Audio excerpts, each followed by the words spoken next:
winners, losers, pushes and draws, over-unders, prop bets, futures and spreads. Are you sick and tired of your picks being losers? Do you want to learn how to bet like a champion? Well, Woodward Sports searched the globe for the most dangerous man with a bet slip in his hand and gave him a show. Coming soon to Woodward Sports. Tune in every weekend as we introduce the greatest gambler to ever walk the earth. Hi, I'm Booner, and I don't lose. Welcome in, everybody, to the Morning Woodward Show here on the Woodward Sports Network. Man, if you guys caught the show that was just on already, it's Woodward Rivals, and you're going to want to stay tuned for that one. Every week, Spenny and Sam Flannel are going to be going at it. But we got the Morning Woodward Show now from 8 to 10. Packed show planned for you guys today. Alongside me, my guy coming off OT, Sam Flannel. Just went to war with Spencer Axer. How you feeling? I mean, I've got a couple of scars from that war, but I think I also gave some scars to old Spenny as well. It was a fun show. We're going to do this every week from 7 a.m. to 8 a.m. And for all of you who thought you had a long flannel break, you got 10 minutes, and I am back. We are back. We are getting Doug back. The people got Sam Flannel and OT. Yes. Wow. Is it Christmas? Is it Christmas? No. Oh, no, don't do that to my guy, Sam. But we got the rest of the crew here as always. JB, Gabrielle D. Phillips, Lucas Klotz. We got Jalen, as always, helping out in the back, man. He's going to be part of that Bruner and Broder show next week. Starts Tuesday. Get ready. 8 to 10, Woodward Nights, baby. But we got a lot of lines to get to. Obviously, with news yesterday, some guys got picked up. Some guys were brought back to the Lions roster via the practice squad. And Will Harris was going at it with some people on Twitter. So we're going to get into all of it, man. And I don't want to take credit for anything. I don't, because I don't want to be the center of beef. But we kind of all were bringing up a lot of PFF stats for Will Harris yesterday. And that man was ranting about PFF stats on Twitter yesterday. He was. So I'm not saying those two things are together, but we're going to go through it as well. Obviously, Zonovan Knight, Bam, the running back for the Jets, who was just cut recently, picked up by the Lions. There's your running back 3. He's on the practice squad.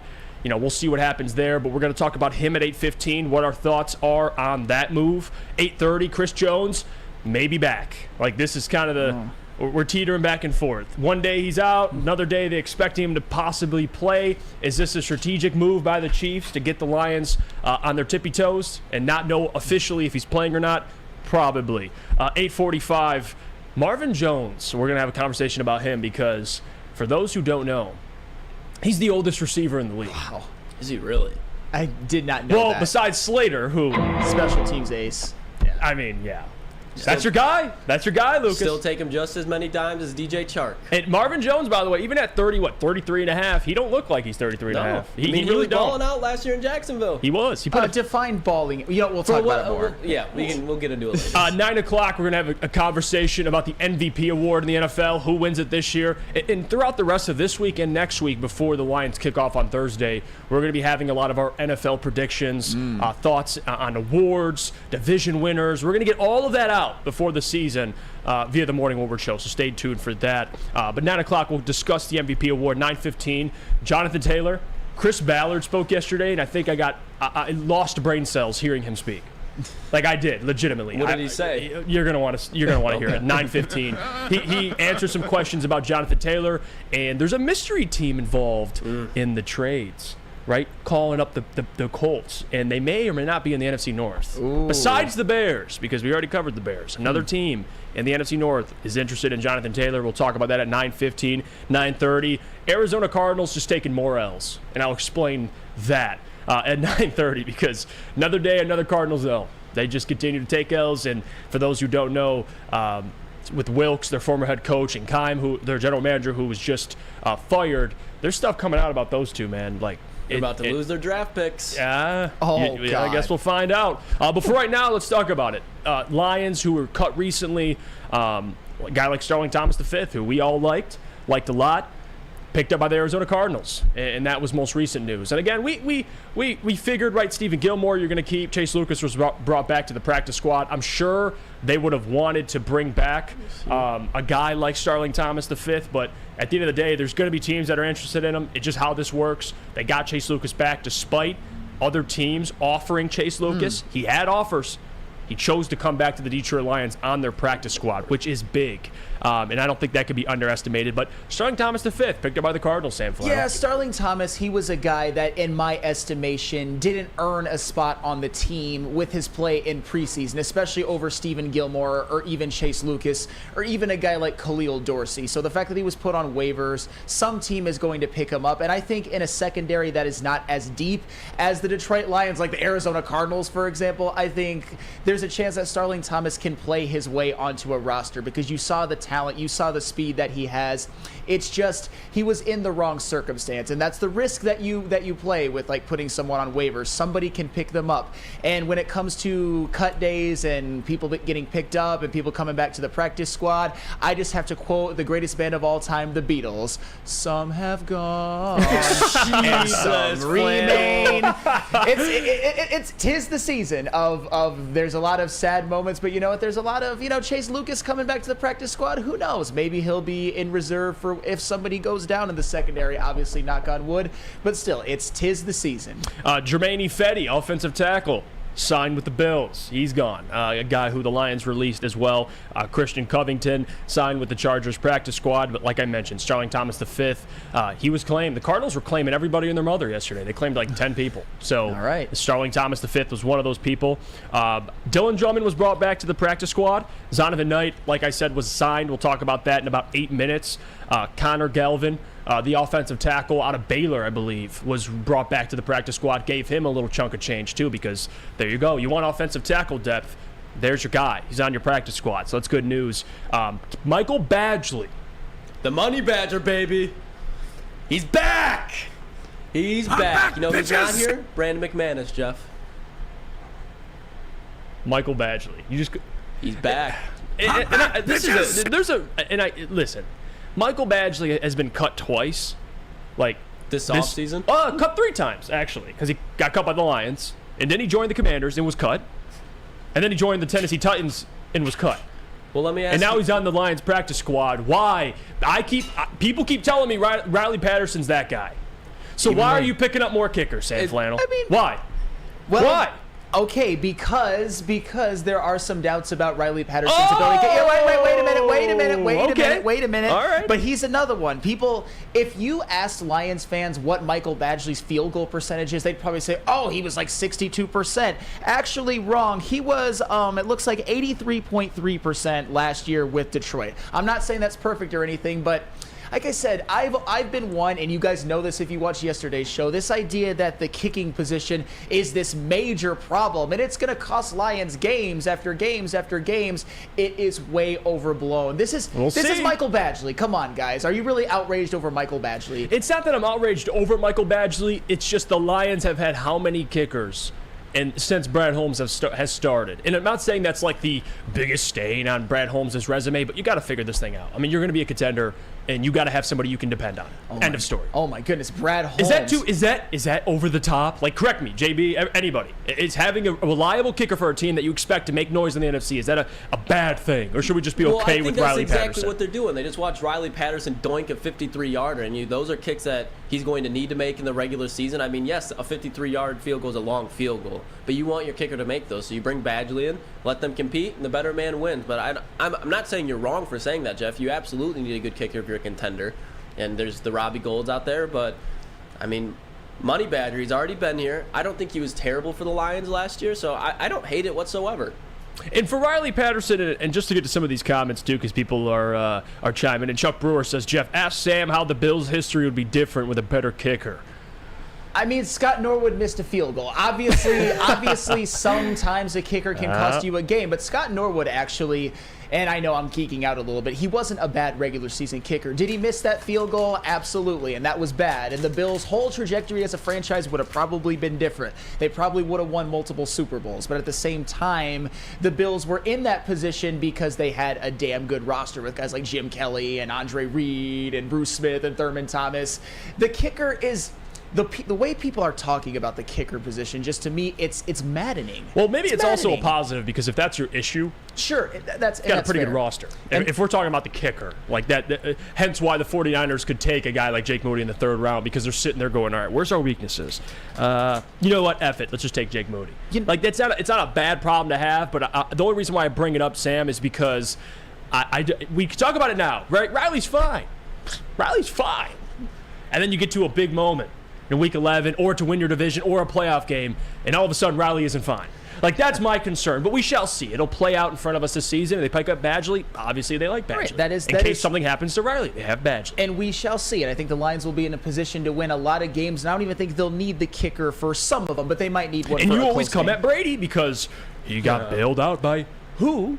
I actually, if I'm being honest, I don't use like the Adam Vinatieri card as much as some. Okay. I will be fair. Making sure you're consistent. But That's Adam fair. Vinatieri is one of the 2 kickers in NFL history who I think should be in the Hall of Fame other than Justin Agreed. Tucker. Do you mind if I just, one little personal vendetta here I got against Shad 216JF ABCDEFG HIJK LMNOP, whatever your name is. He comes at me hard, but this is one I cannot accept. yo. I was talking about the Beatles, yo. and Shad has the nerve. Does Sam know the Beatles are a band? Listen here, Shad. I know more about the Beatles than you and your whole family combined. I am a student of the Beatles. I am a historian of the Beatles. I know more about the Beatles than sports statistics, and I know a hell of a lot about sports statistics. So, Shad, I let a lot of stuff go, but don't you ever question my Beatles acumen, because I know more about the Beatles than any 31-year-old on the planet. I guarantee it. Stop it. Get Legend some killer. help.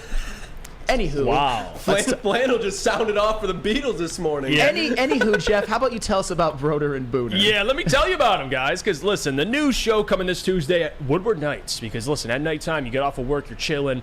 You're sitting there. What should I watch? Well, what about Broder and Booner? They're going to be on Woodward Nights, and they're going to have some very special guests. So be prepared for that. Wait no longer. We're bringing you the newest show on the network. We found 2 of Detroit's newest up-and-coming sports personalities, and we're giving them boys a voice, man. My guys, Booner and Broder, they deserve it. They really do. And we promise you're not going to want to miss it. Woodward Nights with Booner and Broder from 8 p.m. to 10 p.m. on the WSN YouTube channel. Be sure to tune in. Jeff, you just got a news flash in the chat. Says, Jeff, news flash. Riley Patterson hit a game-winning field goal last year in the playoffs for the Jags against the Chargers. He's going to be fine. Okay, but we got Dante, and trust me, Dante, I love you. I appreciate you, your presence. But I'll say this about Riley Patterson. He's had 2 years in this league, right? His first year, it was second year, he really broke out with the Jags. He had a great year, but we don't have a big enough sample size. There's a little bit of a concern there. Riley Patterson, I'm not saying he's bad. He's fine. But there's always, if you can upgrade your kicker and have somebody you can constantly depend on, Riley Patterson has had 1 year, 1 sample size that I can say, you know what? He showed out. He was solid last year. I just need a little more. So we'll see. I'm not saying get rid of Riley Patterson. You traded a pick for him, right? Brad believes in him. They believe in him. We'll see this season. And I'm not going to, and I don't want nobody to think that he misses 1 kick. I'm going to come here Monday and be like, oh, I told you.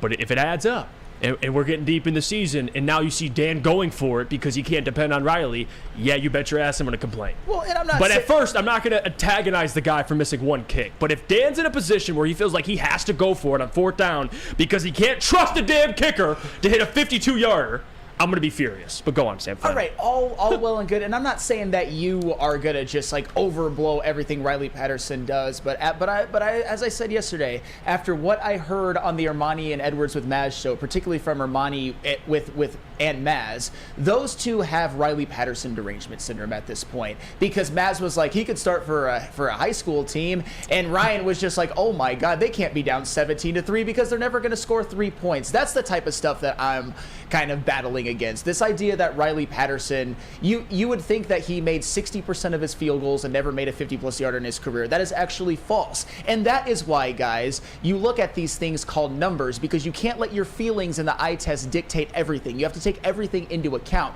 Riley Patterson is pretty good. He's not elite, but he's not terrible. He's very serviceable. Yeah, that's a great way to describe it. I mean, even for this one, too, people are talking about Jake Moody as well, and Patrick says Moody will be on the Lions next. No, that's too much for Sam. I think Sam would fizzle out there. You'd be ecstatic if you're Michigan Wolverines kicker. I don't know Jake about Moody came to the Detroit Lions. I actually wouldn't care that much because I'm not a fan of kickers. Anywho, I'm not an idolater I for forgot. kickers. Jason Hanson, it just, you know what? throw the entire guy's resume out. Who cares, right? I mean, he's a kicker. Oh, my. He's a kicker. All right, you know what? We're going to break. This Jason Hansen disrespect, I can't do it. You know what, though? You know what I can do, though, is tell you about our friends over at SMA, because the sports marketing agency helps spread awareness about mental health and substance abuse. Their new podcast, this is the S Word, helps fight the stigma about seeking help. If you or someone you know is struggling, tell them to head to thesportsma.com. It's thesportsma.com. Since the dawn of moving people, Chevrolet has led the way. The world of transportation is changing. At Feldman Chevrolet, we are leading the charge forward. With every electric vehicle, every mile traveled, one Feldman at a time. The company that puts more Chevys on Michigan roads is now the #1 name for Chevy electric vehicles.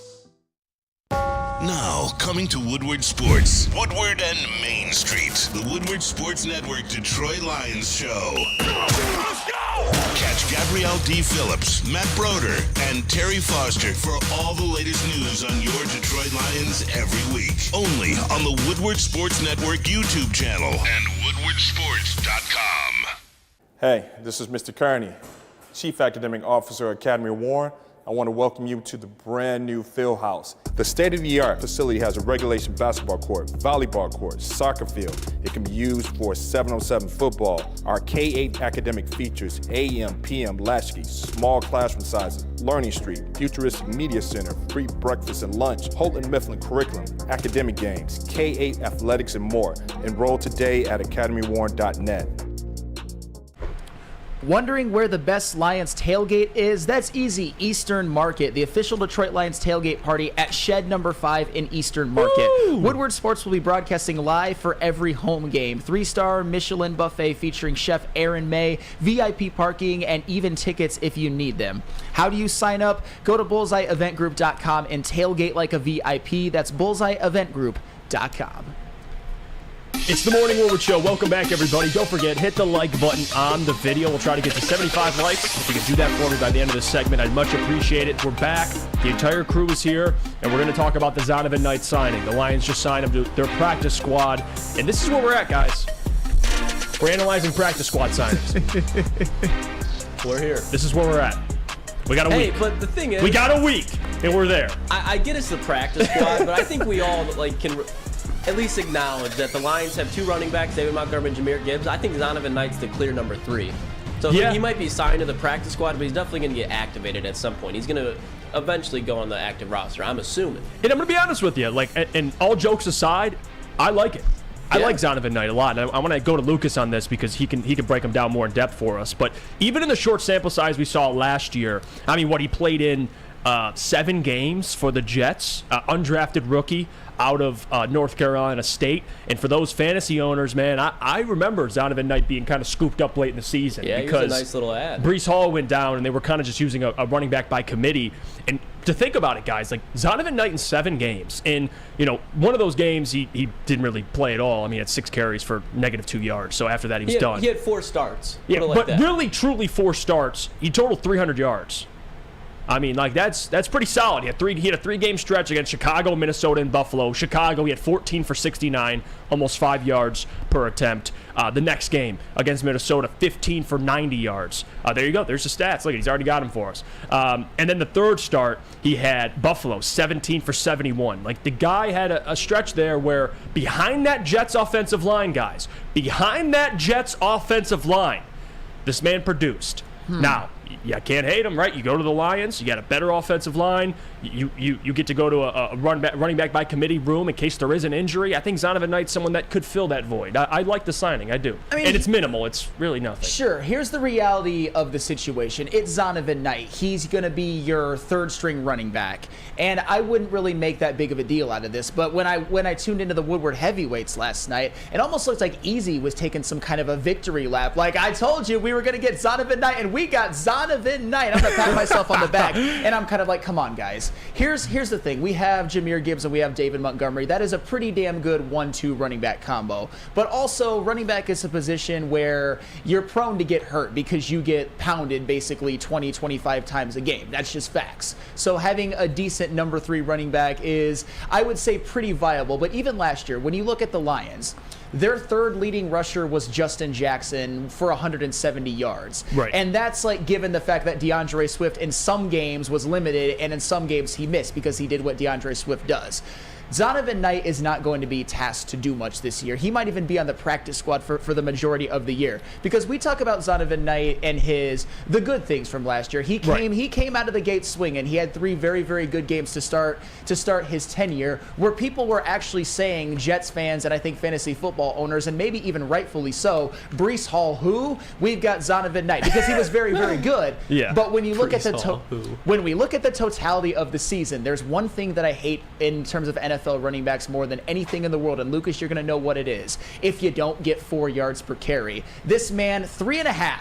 85 carries for 300 yards, and you guys are posting like, oh my God, right, that's now, good. That's not good. Can we add some context? Bring the context, Lucas. So he played behind a terrible offensive line last year with no wide receivers. Garrett Wilson was there, but they had a terrible quarterback play, so you could stack the box, and nobody's acting like Zonovan Knight is like a workhorse back. But if we really break it down, I think it's not that I'm a anti-Craig Reynolds guy. He's more talented than Craig Reynolds. He's a bigger back. And he brings that change of pace ability where he can catch out of the backfield, and then he can also run in between the tackles fine. I think he's great at breaking tackles. He has decent vision. I don't think this is like a home run signing, but it's definitely the Lions needed depth in the running back room. I thought Zonovan Knight, Leonard Fournette, and then Melvin Gordon were probably the best 3 to go after. Now, Zonovan's 21 years old. So Ben Johnson could tap into something that we don't know about now. I don't think he's going to turn into, like I said, some workhorse back that has 500-600 yards for the Lions. Obviously, there's not enough carries. But he's definitely a back that can get us 100, 200 yards. And if there's an injury for a game, I have confidence with Zonovan Knight going in that he's not going to look like an embarrassment behind that offensive line. And to Lucas's point, too, like Sam, you'd rather them bring in a guy where you don't really know his ceiling. I'm not saying Zonovan Knight's the savior, and I love this comment, too, because Mike G put it in the chat earlier. Signing Zonovan is like easy showing up at the club, here to save the day. And I don't want it to act like Zonovan Knight is him, but I like the signing, right? I'd rather them sign a guy, like Lucas said, who's 21, still has potential, rather than a recycled, washed-up running back, which we kind of already know what he is. Like a Melvin Gordon or a Kenyon Drake. Like, I'm cool. I didn't get the Kenyon Drake hype. Yeah, I don't really either. Especially as your running back 3, you bring in somebody that maybe has a little bit of untapped potential, but regardless, he's going to be a running back 3.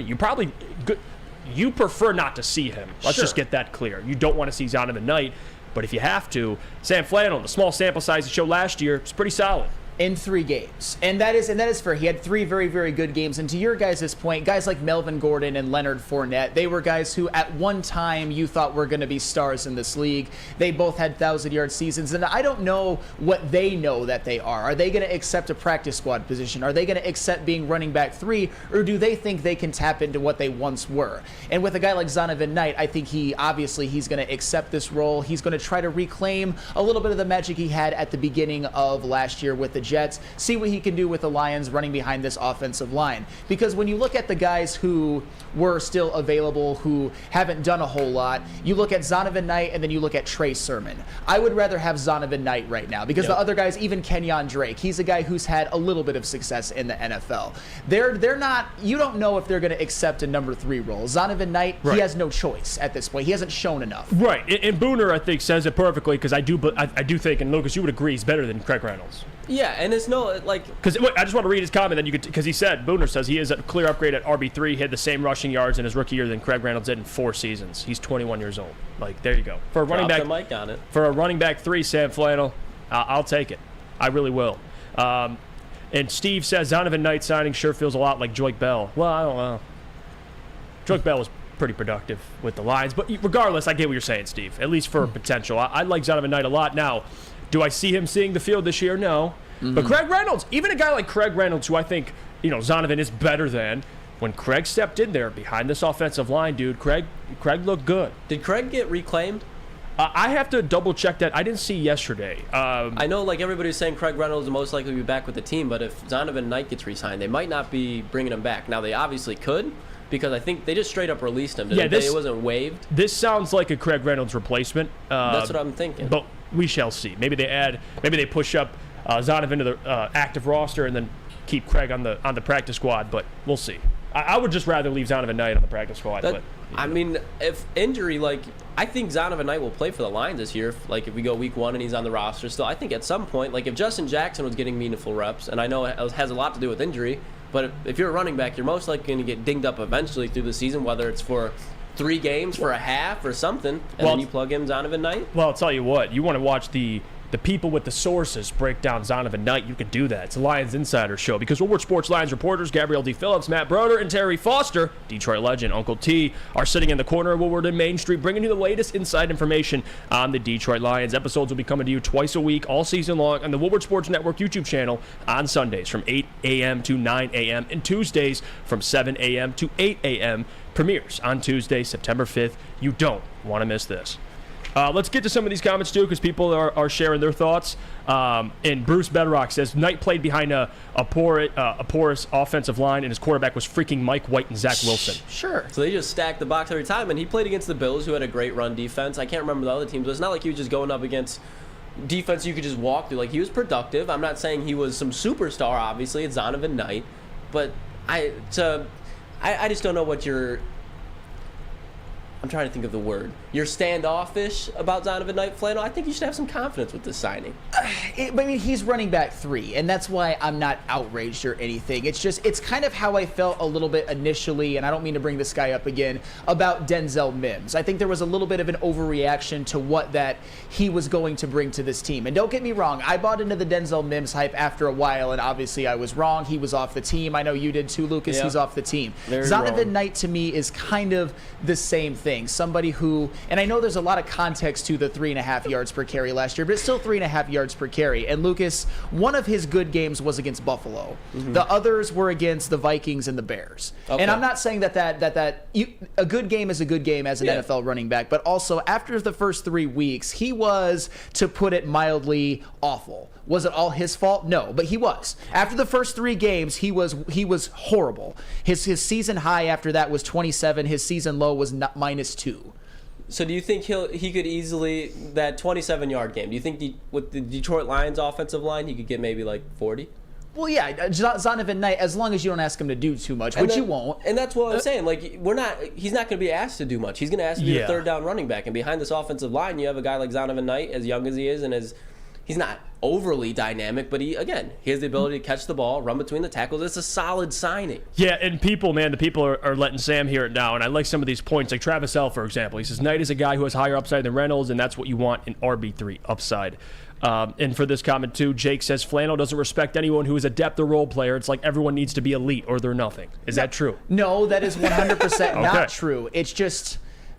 you know what? Maybe I'm a little bit jaded. I saw the reel that was put up for the Woodward heavyweights, and Easy was basically patting himself on the back about Zonovan Knight. Easy came in, he was so happy. I know. Well, but it's Zonovan Knight. I would ask Easy this, and I'll talk to him personally later. Like, it's Zonovan Knight. He's your number 3 running back. We're happy, I think, overall with Jahmyr Gibbs and David Montgomery as 1-2. Zonovan Knight, his season high for rushing yards in a season might be 15 or 20 because that's all you're going to need.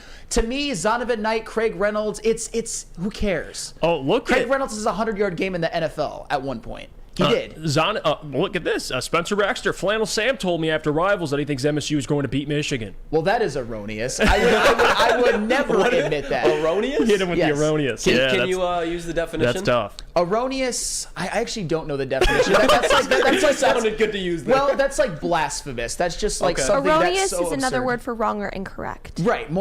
Yes, more or less. I like using that because Vince Vaughn used that masterfully in Wedding Crashers. Erroneous on all counts. Well, Mike G chiming in here as well, too. He says, I dated a girl once who stacked her box. Well, let's just move on. All right. Mike. That's Mike G. It's too early for that. All right, it's too early. But guess what? It's not too early to tell you about our friends over at Randy Wise. I'll tell you that. How about golfing with famous athletes like a Jim Harbaugh, a Darren McCarty, or Braylon Edwards? Well, I'll tell you, thanks to our friends over at Randy Wise Automotive and Woodward Sports, you'll be able to do just that. Make the wise choice and pay attention to Woodward Sports for more information. Again, that's Randy Wise Automotive. Calling all landscapers. This is Darren McCarty. I'm at Outdoor Equipment Co. How would you like a landscape like a legend? How about a bad boy zero turn? And even a chainsaw.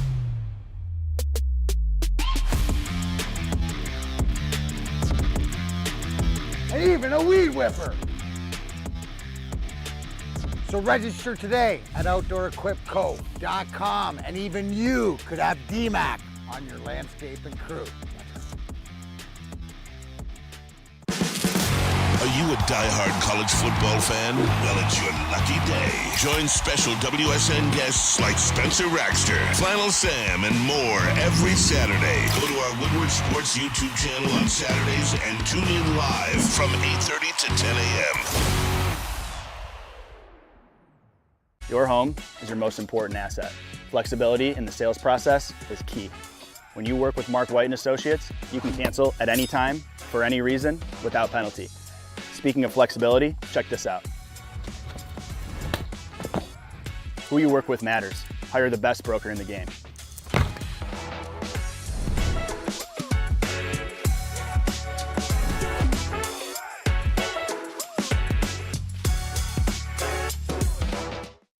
How would you like to win a 100K Vegas giveaway? Take your friends and live it up in the city that never sleeps. It's the Cintron Energy Drink It and Live It. Purchase a 24-pack today and enter to win. Register at drinkcintron.com/Vegas and buy Cintron at your local Meijer store. Cintron, a healthier energy drink with great taste. Look good, feel great, and be the best version of yourself with Cintron. drinkcintron.com/Vegas. It's the Morning Woodward Show. Welcome back, everybody. We're on Woodward Sports Network. And again, if you can't watch the show live, for people that don't know, we're on all podcast platforms. Morning Woodward Show. Look us up. Leave a 5-star review. It'd be much appreciated. Now, I want to get into the Chris Jones conversation. It's not going to be the same old will he play or will he not play, because I'm going to take a different angle on this. And Kansas City Chiefs GM Brett Veach said that they are hopeful that the star defensive tackle of the Chiefs, Chris Jones, will be available to play versus the Lions on opening night. Well, Brett Veach, we can all be hopeful. I'm hopeful gas prices go down. Is it going to happen? No. So, Brett Veach, I'll tell you this. I don't give a damn if Chris Jones plays or not. It would obviously help the Lions, but I don't even want that built-in excuse in a way as well. That was what I was kind of thinking too. Okay, and that's the angle I'm going to come at this from, because for me, would I prefer Chris Jones not to play? Yes, I would. But I don't care if he does or does not, because, and I'll tell you why. If the Lions beat the Chiefs without Chris Jones, I already know the headlines. All right, and a win's a win. Trust me, I don't give a damn if he's not there or not, because a win's a win. But also, it shouldn't matter as Lions fans, and those Lions players, for example, they're not going to be like, oh, Chris Jones is out. Like, of course it's good, but they want to beat the Chiefs no matter what. And if you could beat the Chiefs with Chris Jones, I think that is more of a statement, Sam Flannel, than not having him. But my prediction, he ain't going to play. Brett Veach is just kind of sprinkling this out there for, I think, I'm hopeful he ain't going to play. There's no way. Well, let me ask you this, because it might be gamesmanship. Even if Chris Jones does play, you can't just walk in on day one, even if you're Chris Jones, even if you've been in the system, even if you are one of the best defensive players in the NFL, and just go out and have the same conditioning and technique just from not having any camp. It's the NFL. Even, you know how it is. There's a difference between being in shape and football shape, and Chris Jones definitely isn't in football shape right now. But he can still wreck a game for a couple of plays because he is Chris Jones. My thing is, you mentioned how if Chris Jones is out, you know what everybody's going to say. The Lions only won because Chris Jones was out. And I say to that, so what? Injuries happen to every team every single year. And this isn't an injury, this is different, but star players miss games all the time. I mean, TJ Watt missed a lot of games last year. You look at it every single year. Tom Brady missed almost a full season. Peyton Manning missed a full season. It happens all of the time. And I would ask Lions fans right now, because it is different. It's not the same old Lions to just have a little bit of thicker skin at this point. No matter if you win or not, just if you win, whether Chris Jones is playing or not, just celebrate the win, take the dub, be 1-0, go at home, beat Seattle, go 2-0, and then at that point we're talking about Super Bowl contenders. No matter who is in those games or not, it's all well and good. And even now, whether Chris Jones plays or not, at this point, with him not being in camp, with him not showing up, with him being put on that list, I would probably pick the Lions to win no matter what. And that's okay. Just accept whatever result comes and don't worry about national perception, because at the end of the day, the Lions are going to smash a lot of those national perceptions with the season they're about to have. I think we all agree with that. And Don Beat says, bring on Chris Jones. Winning in KC will feel even better. Bob Johnson says if he plays next week, I would be worried of an injury not practicing for long. And that's the other part of it, right? He hasn't shown up to training camp. He's already been fined like $1.8 million, which he kind of knew what he signed up for. So I don't think that matters. But I'm with you. If he's not ready to play, I don't think he will play. And if he doesn't have a deal done, I don't think he'll play. And Shad chiming in, the Chiefs won't have an excuse. Should have paid Chris Jones if you wanted him to play. That's facts. And Andrew Klingerman says, should it matter? He's one player. We have a top 3 O-line for a reason. And there's the other point of this. Zach Connors says, Jeff, I'm with you. I want them there at their best. Stephen Baffey, if the Lions win, Jones gets more valuable, which is an interesting angle to take on this. I guess for me, and I just watched Rob Parker yesterday, and I got a lot of respect for Rob Parker, but his take on the Lions this year is so bad. It's so bad. Like, his reasoning is, how am I supposed to buy in to think they're going to do anything this year because of their history, because of what I've seen? But he also said in the same sentence, I don't want to hold their history against them, but then proceeded to hold their history against them. So for a guy like Rob Parker, and he's an example, but there's a bigger thing to this. If the Lions beat the Chiefs without Chris Jones, I already know what's going to happen. Oh, the Chiefs weren't ready. They're coming off a Super Bowl hangover. They didn't have their best defensive player in Chris Jones. I don't want to hear that at the same time. Now, would I prefer Chris out? Of course, but at the same time, I want the Lions to go beat him at their best. I think that'll help the narrative. I mean, yes, the Lions are nationally a lot of people's darling or little brother at this point. Like, hey, rooting for the Lions. But if you go in Kansas City and you beat the Chiefs with Chris Jones, the amount of respect that puts on the Lions, especially week 1, everybody's tuned in. The NFL gave the Lions respect by putting them on the opening night schedule.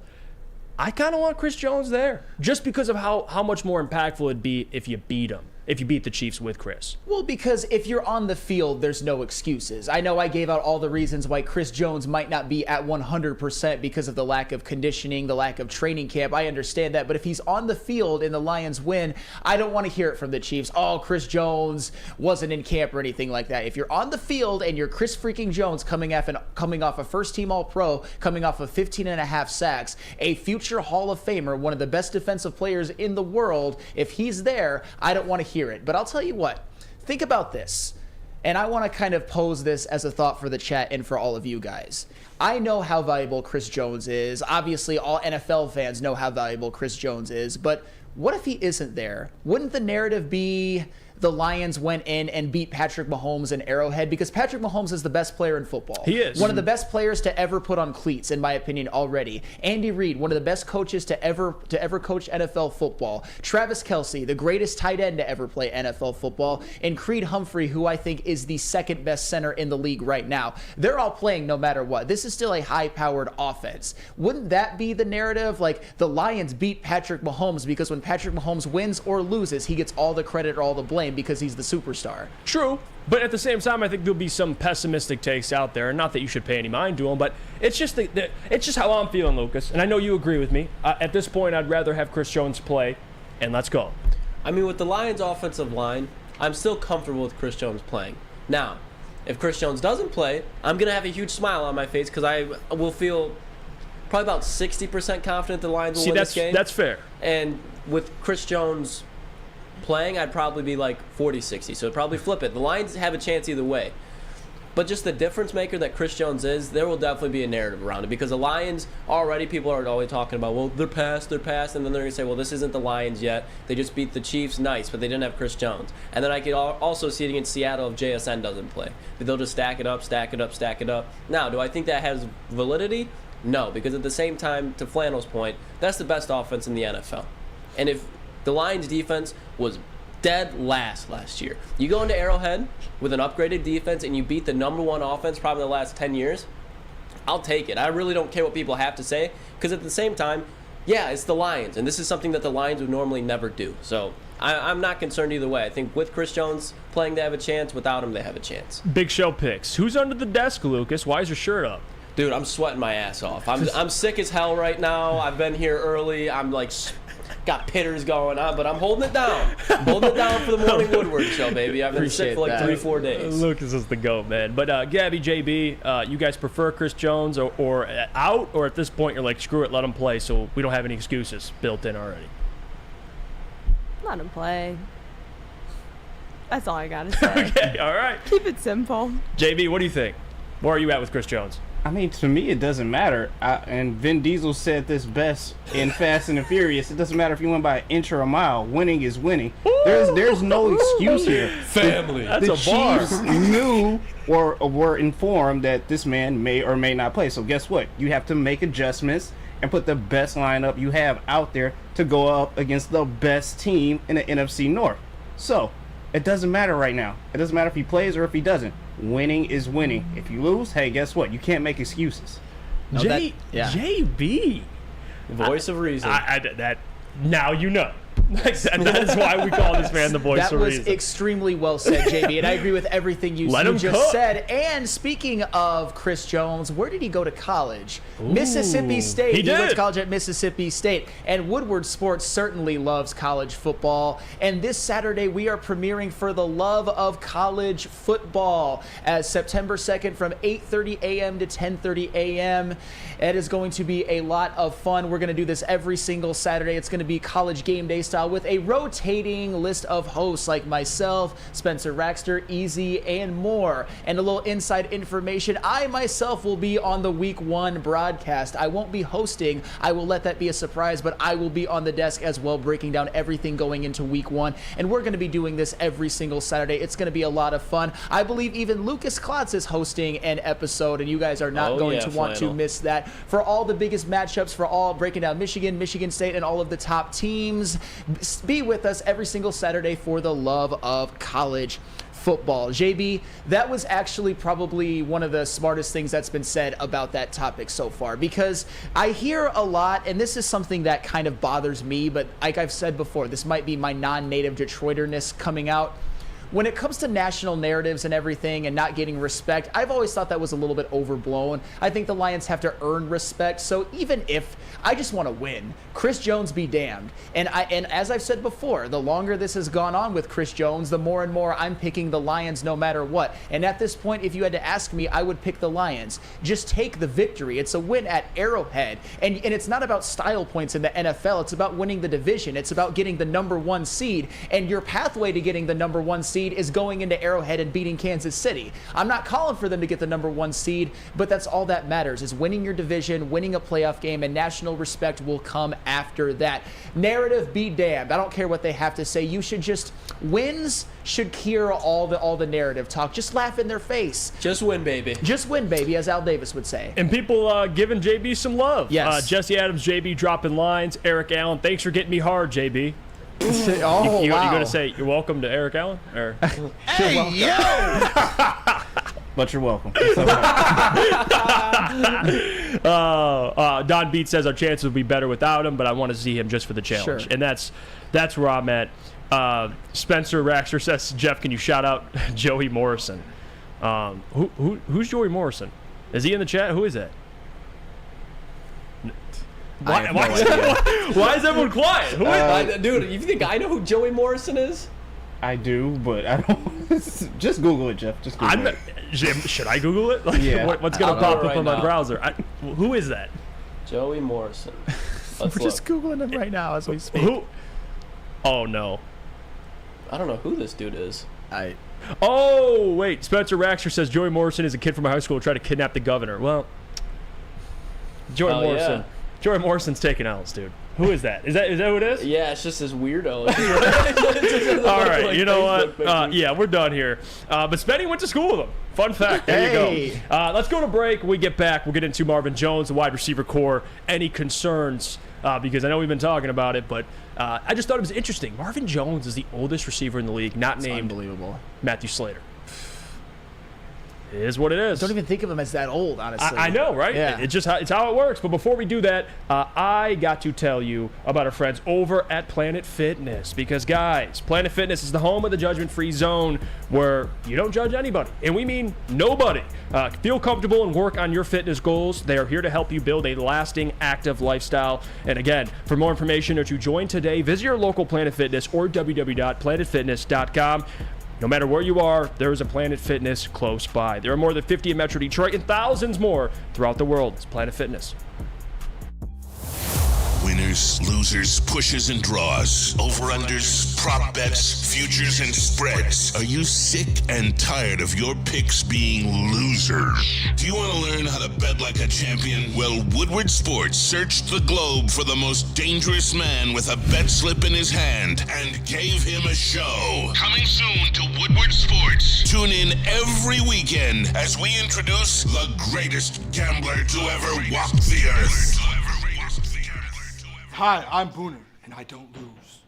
How would you like to win not one, but 2 vehicles of your choice? One for you and one for your wife, your girlfriend, or your best bud. Get to Lady Jane's today for an award-winning haircut and automatically enter for your chance to win. Courtesy of Les Stanford Buick GMC of Ferndale. Lady Jane's, open 7 days a week, walk in anytime. It's wicked awesome. Brace yourselves, Detroit. As the sun begins to set, 2 of Woodward Sports' brightest young stars will be taking the mic for a brand new show. Woodward Nights with Spooner and Broder. The dog days in Detroit are over, and the boys are unleashed. Join in on the banter and hop on the bandwagon of the #1 night show on the internet. Tune in to the Woodward Sports YouTube channel every weeknight from 8 to 10 p.m. Woodward Nights with Spooner and Broder. Let me tell you about our friends over at the Academy of Warren. They have a brand new state-of-the-art sports dome field house that has a regulation basketball court, volleyball court, and soccer field. Also can be used for 7-on-7 football. The K-8 features things like free breakfast and lunch, Learning Street, futuristic media center, and academic games. Again, to sign your child up today, they're accepting new enrollment, so head to theacademyofwarren.net. It's the Morning Woodward Show. Thank you guys for sticking with us, supporting the show. You could have been anywhere this morning, but you're hanging out with us for that. I appreciate you. Hit the like button on the stream. If you're not subscribed already, what are you doing? Hit the subscribe button. We just hit 47,000 subscribers, and that's big time. It really is. Let's get into some Marvin Jones discussions, but first, I got to read this comment because Rack. I'm sorry if I mispronounced your last name, but he's a great guy. Yes. Met him in person.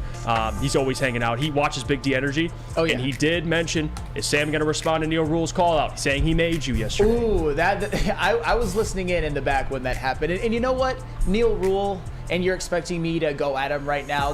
He said he made you. If there is one thing that I have in this world, it's respect for those who have come before me. And Neil Rule was one of the people that gave me a voice on Big D Energy, and he respected me enough to include me in on the conversations, and we've had a lot of on-air battles, but I don't think right now without Neil Rule. I know that's not a fun, banter kind of answer, but I've got a ton of respect for Neil, and in some ways, he kind of did. But you know what? I have taken what he helped build, and I think take it to even another stratosphere. So that's where I'll disagree with him a little bit. Real Cream of Wade says he made a monster. Yeah, Neil Rule, man, he's a legend. He was going off yesterday. He's been going off the last week on both of us. Oh yeah, he's been letting us have it. You know what, Neil Rule? Still love you. Yeah. And Paul Thomas, Neil's a great guy. He is. He is. He just likes trolling. That's what he does. And he said he made Sam Flannel. D-Mac, I think they mentioned he made me as well. Neil's just making everybody, so appreciate him big time. Let's get into the Marvin Jones discussion here because this is per, and I forgot who tweeted this out specifically. I want to give credit. Nathan Jahnke tweeted out, wide receivers at 31 plus to make the 53-man roster. Matthew Slater, the oldest at 38. But he's a special teams guy. He's made a living, honestly, playing for special teams. The actual receiver, who's the oldest in the league, who's going to be playing wide receiver and contributing, Marvin Jones Jr. for the Lions, 33.5. Now, at 33 is Adam Thielen for the Panthers, and then there's Randall Cobb, Marquise Goodwin, Robert Woods, Keenan Allen, and DeAndre Hopkins. But Marvin Jones, 33.5. And now listen, I think Marvin Jones, and this isn't to slander him, talk about his age or anything like that, but I'm going to ask the question again with kind of how this has played out so far. Are you worried?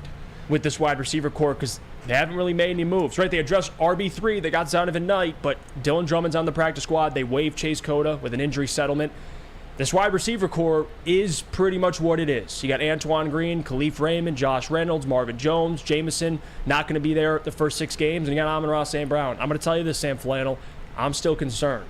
Like, and as you should be. Obviously, if an injury happens to by far your number 1 receiver, of course you're going to be concerned, but are you comfortable with Josh Reynolds, Khalif Raymond, just until, and Jahmyr Gibbs and Sam Laporta, of course, but until Jameson gets back? Are you comfortable with that? Well, here's the thing. You shouldn't count on Marvin Jones to be anything more than a number 3 or a number 4 wide receiver because he played that role for Jacksonville last year, and I think he was very, very valuable. And Marvin Jones, of course, at one point in his career had great moments. He had a 1,000-yard season in 2017 for the Detroit Lions. But we talk about all these wide receivers on that list of the oldest in the league right now on a 53-man roster. What do they all have in common? The last season that they played was not one of their best. They've all fallen off to some extent. I mean, Marvin Jones had 529 receiving yards last year, which was his lowest total since 2018, a season in which he played 9 games.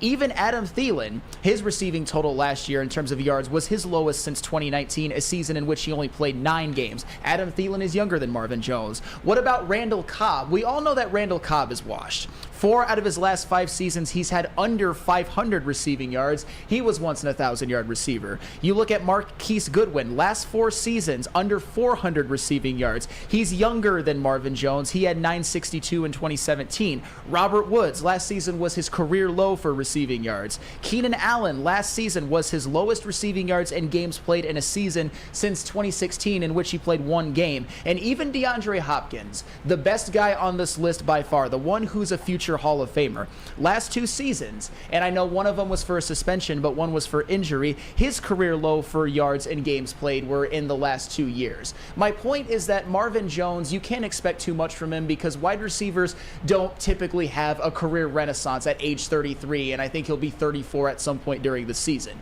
So if there are no injuries, if everybody's healthy, which is a big ask, and especially with the first 6 games, no Jameson Williams, of course I'm a little bit worried because you can't expect too much from Marvin Jones. I think his ceiling for this next year is about what he did last year for Jacksonville. And if he does that, if everybody else is healthy, then bravo, Marvin Jones is going to be a hell of a signing. But what I don't agree with, and now that I've done some thought on it, is I don't think Marvin Jones is a seamless replacement for DJ Chark. I think DJ Chark is a better player right now, or a better player last year than Marvin Jones is going to be. And DJ Chark is certainly more explosive, and it really puts into context, Marvin Jones, besides Matthew Slater, is the oldest wide receiver in the league, and he's going into year 11. And we all know Josh Reynolds and Khalif Raymond, they kind of are what they are. They're going to be guys that are number 3 or number 4 wide receivers. So yes, it's an area of concern. It doesn't look like they're going to add anybody of note. I know they kept Antoine Green on the 53-man roster, but if anybody goes down, and God forbid Amon-Ra St. Brown, especially in the first 6 weeks, that could be a difference between a win and a loss. And no, I don't think that's hyperbole.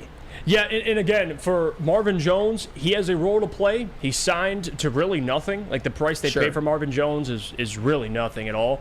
I'm not worried about Marvin Jones because I don't think his role should be any bigger than what it is. I think he's going to be a guy first 6 games that contributes, someone you can depend on. I think the skill set he brings isn't something that's based on age. Like, he's not a burner. He's not going to lose a step. He's a guy that's a possession receiver. He's great in the red zone. He's savvy. Like, things that he's going to be able to do, I think this Lions offense can use.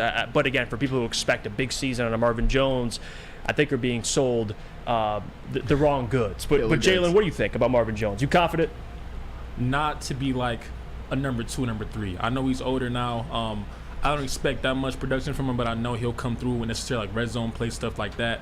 But for Amon-Ra St. Brown, I think we're going to get doubled a lot. You know what I mean? So if Josh Reynolds doesn't show up, I mean, I don't know what we're going to do there because I think Josh Reynolds has to show up as like a number 2 for now until J-Mo comes back, because I think all the attention will be on Amon-Ra St. Brown this year because, you know, the potential and everything. So I think we need to find somebody else maybe. And Lucas, I think he agrees. Lucas is like the devil or the angel over his shoulder. Yeah, Lucas agrees because he's creeping. So, but to Jalen's point, though, I'm with him. He ain't a wide receiver 2, maybe even a 3, but I think he could contribute. We'll see. I think the Lions do add somebody. They just have to at some point, in my opinion. And I like this comment, too, suggesting who the Lions should add. Bruce Bedrock says, go get Van Jefferson from the Rams. I actually like that. I think Van Jefferson would be a solid addition.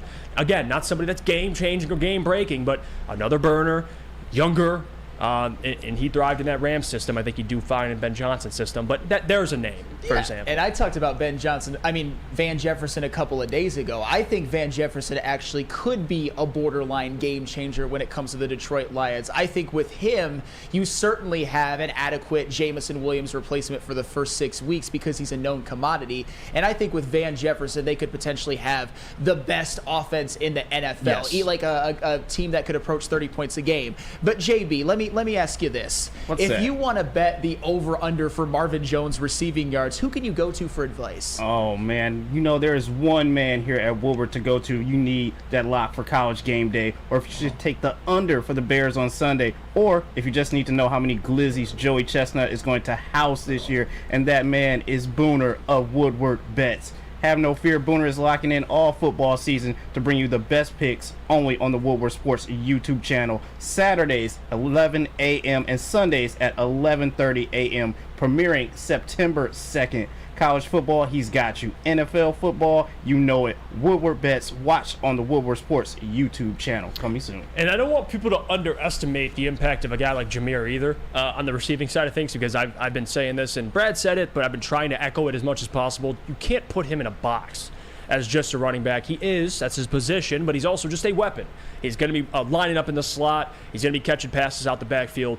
I do think if there's one player to highlight through the first 6 games who they're going to depend on if they don't make any significant additions to the wide receiver room, to me is Jahmyr Gibbs, because he's somebody that can strictly play in the slot and line up at wide receiver. You can have David Montgomery and Jahmyr Gibbs on the field at the same time. So I think Jahmyr Gibbs, Sam Laporta as well, but I think people forget that tight ends in their rookie year don't typically just come out and explode onto the scene. But I think Jahmyr Gibbs can do that. Well, Jahmyr Gibbs, it wouldn't shock me at all if he has a more productive season as a receiver than Marvin Jones. I think their production as just receivers are going to be similar. Just guys that you're not counting on being the number one. But do I think that Jahmyr Gibbs and Marvin Jones, if they have to be, maybe even have more usage at the receiver position for a game or two, I wouldn't necessarily be against that. And Jahmyr Gibbs, we don't even know his ceiling as a receiver in this league, because coming out of college, he was obviously the best receiving back. I think his absolute ceiling as a receiver is something like 75 catches for 800 yards or something like that. Obviously, we don't know if he's going to get to there,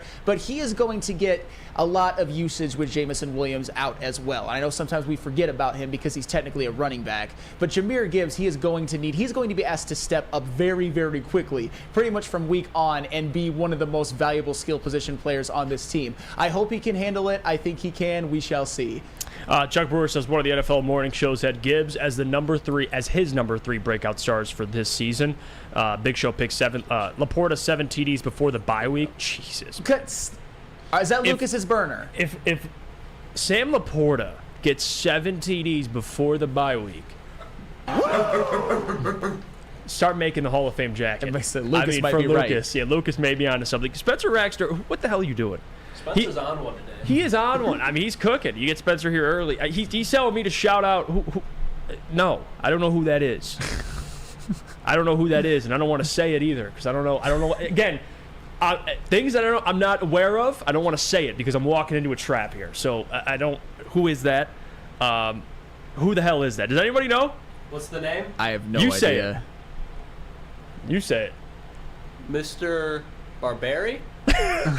Barbie? Who the hell is that? I don't know what it is. All right, you know what, Spencer? I love you. I don't know what he's on one. Did he get in the Casamigos back there? What's going on? What? It's all right. We'll go to break. Who the fuck is that guy? Yeah, who the fuck is that guy? When we come back, we'll talk about the MVP race in the NFL, who we think could win it, who should lead it. Maybe we differ from opinions. We shall see. Or Sam Flannel will just keep Patrick Mahomes' nuts in his mouth? I don't know. He could go Mahomes. He could go Burrow. I want to see what Sam Flannel thinks. We'll find out when we get back. But before we do that, I got to hear about our friends from Swiss Insurance. Absolutely. Do you have football on the brain? Fall ushers in college and professional football, and this year is gonna be awesome. Fall is also a perfect time to shop your home and auto insurance. Shop it like a pro with Swiss Insurance. They cover Woodward Sports Network, and they should be covering you too. Ask for Mark at Swiss Insurance today at swissins.com or call them at 248-800-4177. Again, that is 248-800-4177, Swiss Insurance.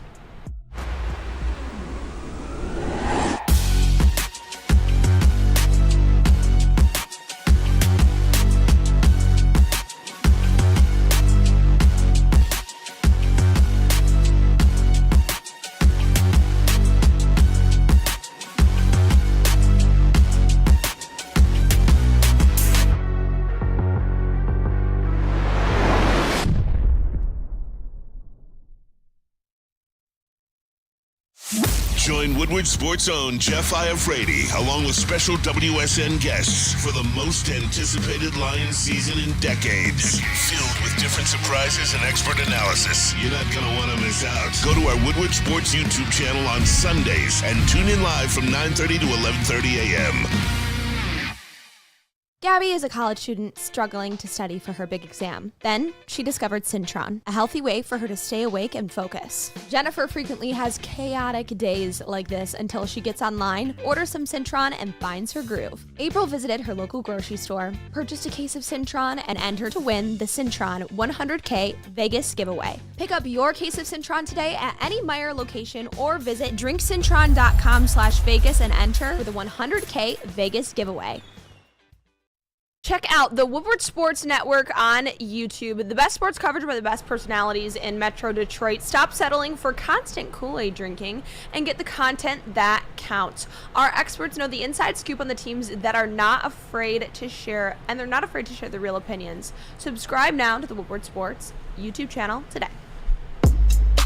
We're back. It's the Morning Woodward Show here on the Woodward Sports Network. Appreciate you guys for tuning into the show, supporting the show. Don't forget, hit the like button on the stream. It helps us, it helps the algorithm, it helps the channel. So if you could do that, I'd much appreciate it. Jeff Iafrate, Sam Flannel, the rest of the crew is here as well. On this Thursday morning, we're coming to the second hour of the show.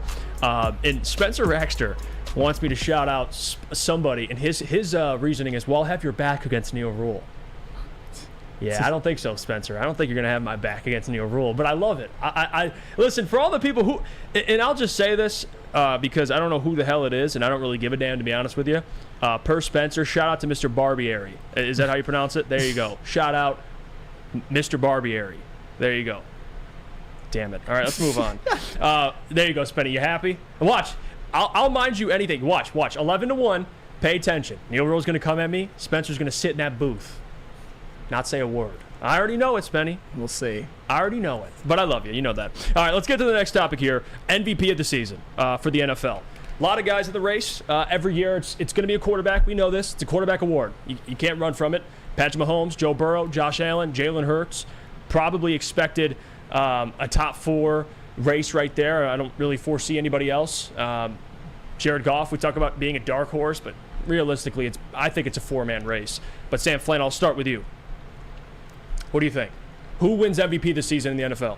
Did Patrick Mahomes retire? Oh, here we go. I knew it. It's obviously Patrick Mahomes. And at this point, I know you guys are going to say, oh my God, Flannel loves Mahomes. Who won MVP last year? Mahomes. Who won Super Bowl MVP last year? Mahomes. Who won another MVP his first season as a starter? Patrick Mahomes. Who won another Super Bowl MVP? Patrick Mahomes. Who is the best player in football right now? Patrick Mahomes. Who is the best offense in the NFL right now? The Kansas City Chiefs. Who is the best overall franchise in the NFL right now? The Chiefs. Who won the Super Bowl last year? The Chiefs. And at this point, when you look at how their offense is constructed, you've got Patrick Mahomes playing in the Andy Reid system, which is as lethal as an offensive coach quarterback combination that you'll ever see. I think even better than Bill Walsh and Joe Montana. Yes, I am going that far. Patrick Mahomes is that elite. And I think his wide receiver core, albeit not super proven, I think it could be sneaky pretty good this year with Kadarius Toney possibly playing in week 1. Maybe a Justin Ross or a Sky Moore or a Rashee Rice emerges. They have Marquez Valdez-Scantling. And guess who else they have? The greatest tight end who has ever played NFL football. That is true. Who is still balling, who is still playing like he is in his prime, and he is going to have another great year. And think about this. With the Chris Jones situation a little bit in flux, I think the Chiefs' defense has a chance to give up a lot of points, which means the Kansas City Chiefs are still going to win that division. They're still going to win a lot of games while having to throw the ball a lot, more than they have even in previous years to actually win those games, because I think the Chiefs' defense will definitely regress if Chris Jones either is hampered or misses any time. So it's all set up. Chiefs win the AFC West again, even if they lose to the Lions week 1 at Arrowhead. They win the AFC West again. Patrick Mahomes throws 40 to 45, 50 touchdown passes, and he wins another MVP. He's the best player in the NFL right now, and he should be the favorite. And if you think I'm crazy for saying that, or a Patrick Mahomes nut hugger, you're just hating right now. It's Patrick Mahomes. He's got to be the favorite until somebody knocks him off his perch. Now, I'll tell you what, and I want to ask you this. Do you think Patrick Mahomes is entering the territory of, yeah, we know he's great, but he's got to be really great to win MVP? It's kind of like what they did to LeBron or Michael Jordan, right? These guys could win MVP every single year, but they just don't. You think they're going to give Patrick Mahomes that similar type of treatment? I mean, there is a possibility of that. I just think Patrick Mahomes right now is so far above number 2 that he could put up numbers that you just can't deny him. And if the Chiefs win the AFC West again and he throws 45 touchdown passes, which isn't outside the realm of possibility, by the way, I would even predict that, and maybe Joe Burrow or Josh Allen throws in the mid-30s, 35, 37, you can't deny Patrick Mahomes. I understand he's going to have to put up numbers and do even more because I think there will be voter fatigue, but how can Patrick Mahomes not be the favorite? Is he still in his prime? Is he still the best player in football? Are the Chiefs defending Super Bowl champions? Yes. Has to be Patrick Mahomes, at least as the favorite. You know what I want to tell you about real quick and why I believe, but before I get into who my MVP is, I'll tell you what, we'll talk about MVPs of the Detroit Lions on the Lions pregame show, because you guys should be locked into the pregame show, which is debuting live next Thursday against the Kansas City Chiefs. Come join me and weekly special WSN guests. Whether you're sipping Kool-Aid or kicking off screaming same old Lions, you're not going to want to miss the show. Premieres live starting Thursday next week, September 2nd at 6 p.m. Eastern. Join me all season long, along with special guests. I mean, we're going to have guys like the heavyweights. We're going to get Lucas. We're going to get BMG. We're going to get Booner. It's going to be a lot of people joining the show. And then at home games, we'll have all types of personalities from Woodward Sports. It's going to be a lot of fun. You're going to want to be there. Experience the Woodward Sports Lions pregame show. I'll tell you what, my MVP, and it's a little bit of an underdog, and I'm going to go on a limb here, and I want to hear everybody's reaction to this. What about a guy like Trevor Lawrence? Why can't Trevor Lawrence win MVP? And I'll tell you how what the path looks like for Trevor Lawrence. All right, bad division. He just got Calvin Ridley, who I think people are underestimating greatly. When he was healthy, people forget how great he was. You look at Doug Peterson; he finally got a competent head coach. I think if the Jags go out and they win, 13 games in the AFC, the toughest division, the toughest conference between the two. He looks great. He looked great the second half of the season. People talk about Jared Goff and how well he looked. Go check Trevor Lawrence the second half of the NFL season. He really took strides. T-Law, I'm telling you right now, and it's not the 4 I mentioned, but he's a sleeper, and I'm picking him to win MVP because I think the Jags are set up. They got a defense. They got weapons. They got a run game. O-line's okay, but I think Trevor Lawrence this year, he could put up the numbers. I think they could easily beat up on that bad division and win the division and have double-digit wins. And in a tough AFC, I think the storyline, too, the Jags and where they started with Urban Meyer to where they're at now. You know, the Jags were a disaster just 2 years ago, but to where Trevor Lawrence got them now, they won a playoff game last year. I think Trevor Lawrence is poised to go out and put up numbers and potentially win that MVP award. I don't hate that answer at all. He might be my second choice, actually, because to me, Trevor Lawrence, given the system, given the fact that I think they have a pretty easy pathway to a division win, Doug Peterson, Calvin Ridley, Christian Kirk, a good running game. I think that Trevor Lawrence, his ceiling for this year, and I know a lot of people might think I'm crazy, is the second best quarterback in the league. To be universally recognized as the second best quarterback in the league when the season is over. And if he wins or competes for the MVP and they make some damage in the playoffs, I most certainly think that he might have that recognition. Jalen, what about you? Who's your MVP for the 2023 NFL season? Before I go into that, I have some news for you, Jeff. The Lions have signed former receiver Darius Fontaine to the practice squad today, if that helps for you. Ooh, Derice Fontaine. I don't know who that is. Who is that? Who the hell is Derice Fontaine? It could be good. I don't know. At least you got another body, I guess. Is he Van Jefferson? No. But Fontaine, man, yay! Derice Fontaine. Derice Fontaine. Act like he's, Van and just, cheer a bit. Get a little happy. Yeah, no, there you go, guys. Your new all-pro wide receiver alongside Amon-Ra St. Brown, Derice Fontaine. Congratulations. Congratulations. Let's all Derice round of applause. No, that's it. Hey, it's another body. I like it. Why not? And if you're taking anybody from the Chiefs, I'm cool with that. So we'll see. Maybe he could be something. What do you think about MVP, though, Jalen? What do you think? So, am I crazy for my Trevor Lawrence take? A little bit. Really? Just a little bit. Okay, tell me why. I don't think it's far-fetched, though, because, I think the receiving core he has is very underrated. This year he has Calvin Ridley coming back, so I'm looking forward to seeing him have a season. I think they could win maybe 10 or 11 games maybe, but I'm not saying – I think he'll finish maybe top 8, top 6. I have 2 picks for MVP. I'm going to go with my dark horse is Justin Herbert. Herbert! And I tell you that because the last year he had a terrible, OC. Everything was just, the coaching was just bad. The breakdown against Jacksonville. That team is going to come back more powerful. I don't know if Keenan Allen's going to be healthy, but Austin Eckler, Mike Williams, they're going to be good. He's going to try to, improve himself and start over, because he had a bad OC and everything last year. And he has the talent. He has the arm. I'm looking forward to seeing him play good. But my main pick is Lamar Jackson.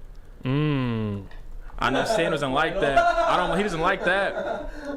I say that because they have an offense now. He has weapons. I want to see what he can do with some weapons. Barring, OBJ does stay healthy. Zay Flowers is there. Mark Andrews, good running back. I'm sold on Lamar. I think he can run another one, but I think if not, I'm going to go with Justin Herbert as my dark horse. Yeah, people forgot, man. Lamar, despite what happened last season, he's going to put up numbers. I don't know we'll see with Odell. I know people are excited about Odell. I think Odell's fine, but I don't know if they're expecting New York Odell. I don't know. This Odell is not. But what do you think about that? What do you think? Trevor Lawrence, you got Herbert and he's got Lamar Jackson, his 2 sleepers. What about you? Well, I think Herbert has a more paved path than Lamar Jackson. I'm a big Justin Herbert guy. I think his biggest detriment is he plays in the same division as Patrick Mahomes, but he's got a hell of a squad with him. He's got Keenan Allen, Mike Williams, Austin Eckler, Quentin Johnston, and Justin Herbert.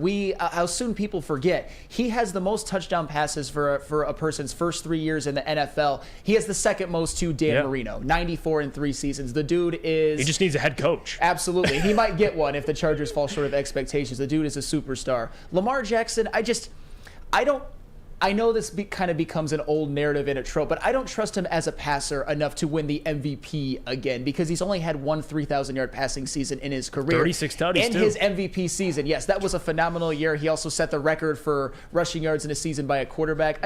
I don't see it with Lamar this year, but I think he's going to be very, very good. And before we move on, JB, I got to get your take on this. Let's go around the room. Who is your 2023 NFL MVP? Well, unfortunately, I think this is Patrick Mahomes' race to lose. This will be his title, but I'll tell you what, I do like the Lamar Jackson pick. I'm not going to lie. I think this will be a bounce-back year for him just because he wants to prove a lot of critics wrong that everyone kind of wrote him off last year with, being out, sitting out and everything, and new contract extension. So I think he has a point to prove this season, and he will definitely try and prove that with the new wide receiver core that he has. So even though Patrick Mahomes might win it, I think Lamar Jackson is nipping at his heels. Just to play devil's advocate here, and I'll put you and JB and Jalen on the stand here, for Lamar Jackson, he already won MVP doing what he did, right? Setting the record for quarterback rushing yards, passing for 36 passing touchdowns. That is the bar for Lamar to win MVP.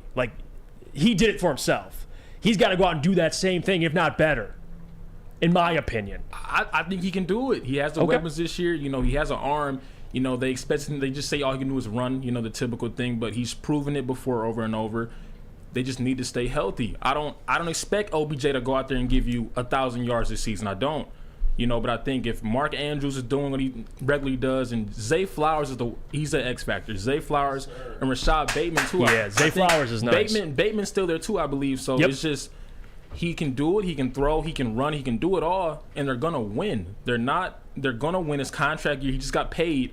He had, like JB said, he has to prove that he's still one of the elite quarterbacks. So I don't think it's far fetched. It's just gonna be staying healthy and being consistent. That's all I think for real. Listen, Lamar Jackson, we'll see. I think he's got a lot to prove this year to kind of shut the people up who were coming after him last season for, not staying healthy. But still, people forget about Lamar. He's going to show a lot of people this year in a tough division, though. Very tough division. But guess what? Lamar got paid, but you know where you can spend some of that money at if he's hungry. Go to Big Boy.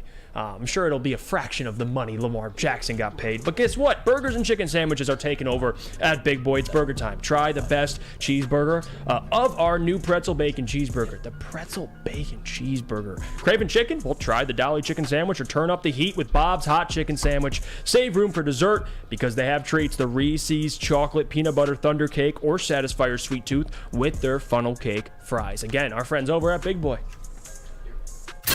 Come hang with the Woodward Sports Crew all throughout football season on Saturdays and Sundays to join our college football and Detroit Lions live watch parties. Inside the 5, caught, end zone, touchdown Detroit Lions! With money on the line, featuring different special guests and surprises. Start times will vary depending on the game. Only on our Woodward Sports YouTube channel.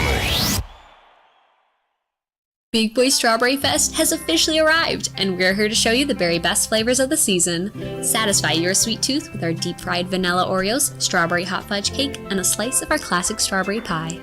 But that's not all. Cool off on a refreshing summer splash salad, or savor the flavors of our chicken Caesar wrap and strawberry bacon chicken wrap.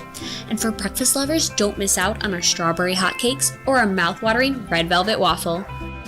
Strawberry Fest is something for everyone. Celebrate the sweet season with us at Big Boy. Now, coming to Woodward Sports, Woodward and Main Street, the Woodward Sports Network Detroit Lions show. Let's go! Catch Gabrielle D. Phillips, Matt Broder, and Terry Foster for all the latest news on your Detroit Lions every week. Only on the Woodward Sports Network YouTube channel and woodwardsports.com. Calling all landscapers. How would you like to landscape like a legend? Register for your chance for 4-time Stanley Cup winner Darren McCarty to work your crew for a day. That's right, Darren McCarty on your zero-turn weed whipping and edging for your favorite clients. Sign up today at OutdoorEquipco.com. That's OutdoorEquipco.com. We're off and cooking. It's the Morning Woodward Show. Almost halfway through the second hour of the show. We appreciate you guys for tuning in. Don't forget the like button. We're almost at 150 likes on the live stream. Subscribe if you haven't already. Again, people are already chiming in about their MVP conversation, but we're going to pivot a little bit here and talk more about Jonathan Taylor. He's still kind of beefing with Chris Ballard, or I would say beefing with Jim Irsay more so, because Jim Irsay he's a tough cookie, and what he says he stands by, and clearly there's some unhappiness with Jonathan Taylor. He didn't get the contract. We know he's one of the best backs in the league, but this is what's been happening to running backs the past, year or two. It's just how it's been trending for all running backs. Even a guy like Jonathan Taylor, who 2 years ago got 2,000 yards, can get forgotten about. That's just how it works. But my question is, and I want to bring this up before we get into anything Jonathan Taylor related, because I'm also going to bring up a Chris Ballard video, which you guys got to see his response, because resend that in there real quick, Jeff. I will, because Chris Ballard did not help his own case. But a sleeper team that's being reported, that's involved in the Jonathan Taylor discussions, is the Green Bay Packers. And this is tweeted out by Barry Jackson, covers the Miami Herald. He's in South Florida, covers all major sports teams in South Florida. He tweeted out, as Stephen Holder reported, who's an NFL reporter, by the way, Packers were a mystery bidder for Jonathan Taylor besides the Dolphins, and can confirm through Dolphins persons, as reported by Indy Media, the Colts made wild requests for Miami, including Waddle and more. They want Jalen Waddle for Jonathan Taylor for Miami. Are you psycho? Sam Flannel, what the hell is this? Well, at this point, Jalen Waddle is a more valuable player in the NFL than Jonathan Taylor. And if you're the Miami Dolphins, obviously you would be a fool to take that deal, and you're a fool to even offer that one, because you ain't getting Jalen Waddle. He's going to be a Dolphin at least until or unless he doesn't get re-signed when he's up for a big deal, because that's how valuable he is.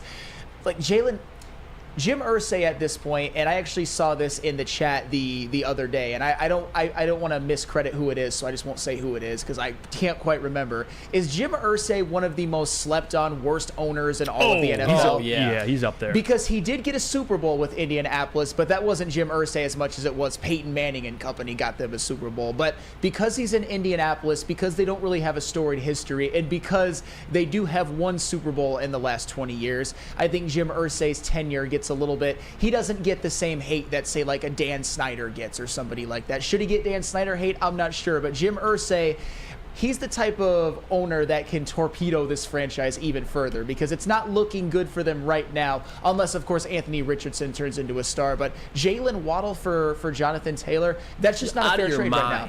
Out of your mind. Doesn't make any sense. We got that video, Jeff, if you want to roll it. Yep, this is Chris Ballard when asked about not having Jonathan Taylor, could it potentially hinder Anthony Richardson's development? Here's what he responded with. Do you think that stunts Anthony's growth or hinders his early development, not having Jonathan next to him? Well, look, when you don't have a great player, I mean, but I don't think it stunts his growth. No, not at all. Hey, but it doesn't, I mean, I don't know. Did it stunt Andrew's growth without a special back? Well, I'm sure it had something to do with him retiring early. I can tell you that much. Is Chris Ballard blind? Like, did it hinder his growth as a quarterback? No. But having a running back, you think it would have helped out Andrew Luck a little bit from getting pounded? Pause. Yes. Every other play? Yeah, I think it would have. Yeah. So, Chris Ballard, you're clueless. Yeah, this one hurts near and dear to me because I was the biggest Andrew Luck fan that you will ever find. And when he retired, I was actually heartbroken, but I understood why. Dude, why? Because I'm a huge Andrew Luck fan. I thought he was on his way to having a Hall of Fame career, and I would still argue that he could be in based off of what he did in a short sample size. Andrew Luck was one of the best QBs in the league. When he had his time, yes, but what did he do to actually get a Hall of Fame resume? Well, he took so let me give you this, and I think this is the most impressive thing about Andrew Luck and about Peyton Manning, for the record, when it comes to the Indianapolis Colts situation. The 1 year where Peyton Manning missed with that neck surgery, the Indianapolis Colts absolutely death spiral. They were 2-14. They were starting like guys like Curtis Painter. I'm so happy you just brought him up. He was probably the worst quarterback I've ever seen in my life. Yes, former Purdue Boilermaker Curtis Painter. Shout out Big Ten. But still, that's when Peyton Manning went out for that 1 year. He had that neck surgery. The Indianapolis Colts were so bad that they were able to get the #1 pick in the draft, and with that pick, they actually sent Peyton Manning packing and they drafted Andrew Luck. And the very next year they were in the playoffs. And the year after that they won a playoff game. And the year after that they made it to the AFC Championship game with that roster, with that situation, with that dysfunction. And the situation was so dysfunctional and he had so little help around him. He had some, but not enough, that he felt like he had to do it all. And he ended up with a lacerated kidney.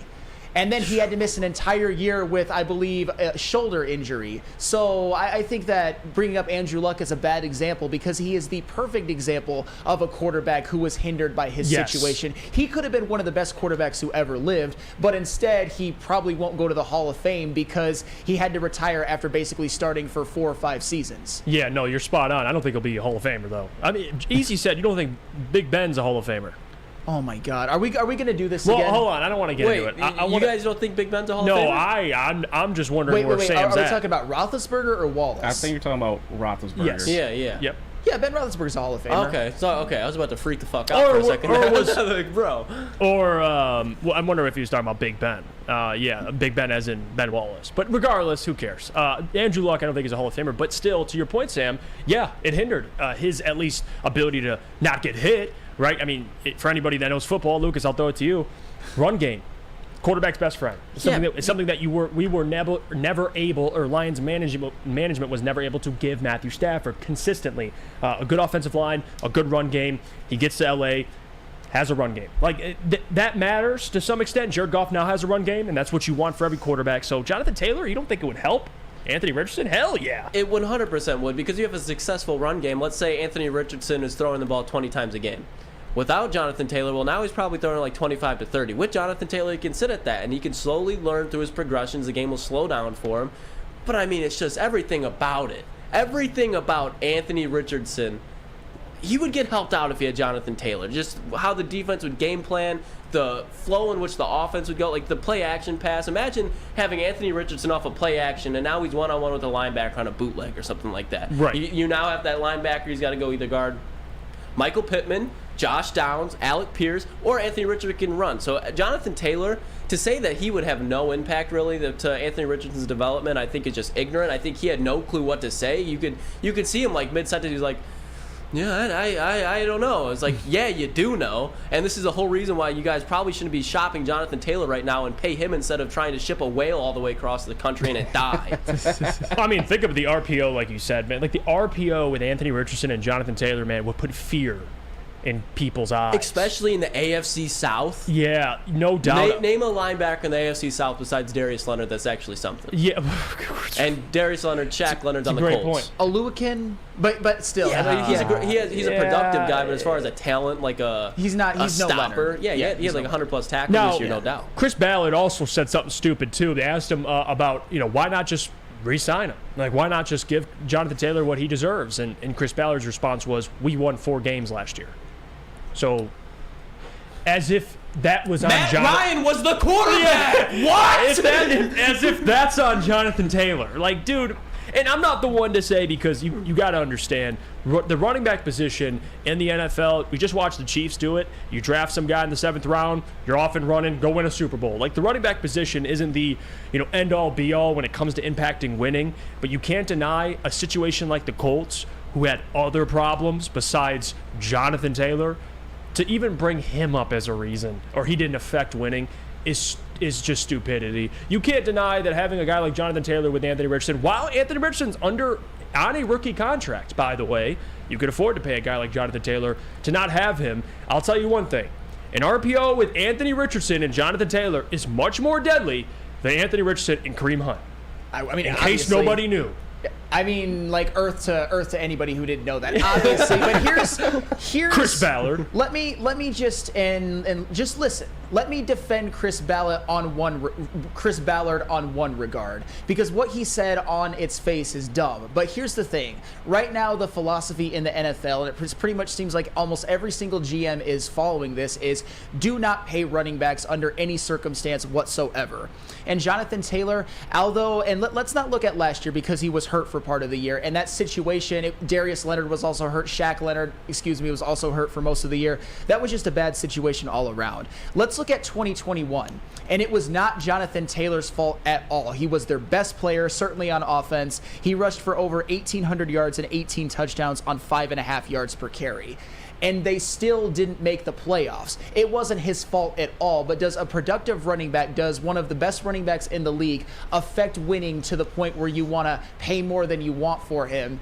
Will that get you a Super Bowl? I'm just trying to see it from Chris Ballard's point of view, because running backs, they're devalued right now. Nobody's paying running backs. And are they going to break that for Jonathan Taylor, even though when he was the best running back in football for a year, they still didn't make the playoffs? Not his fault, by the way. Well, regardless if the Colts actually do decide to trade JT or keep him, we will be watching. And if you're anything like us, you know there's nothing better to do on a fall weekend than to lock in hours of football. Well, now Woodward Sports can top that. Sit back, crack open a cold one, line up your bets, and tune in to watch college football all Saturday, every Saturday, and Lions football Sunday with your favorite WSN personalities. Woodward Sports Live Game Watch Party is the latest show to hit the WSN YouTube channel, premiering September 2nd at noon to watch Michigan versus ECU. Then tune in for the Lions season kickoff against the Chiefs at Burrowhead on September 7th. Watch all season long on the WSN YouTube channel.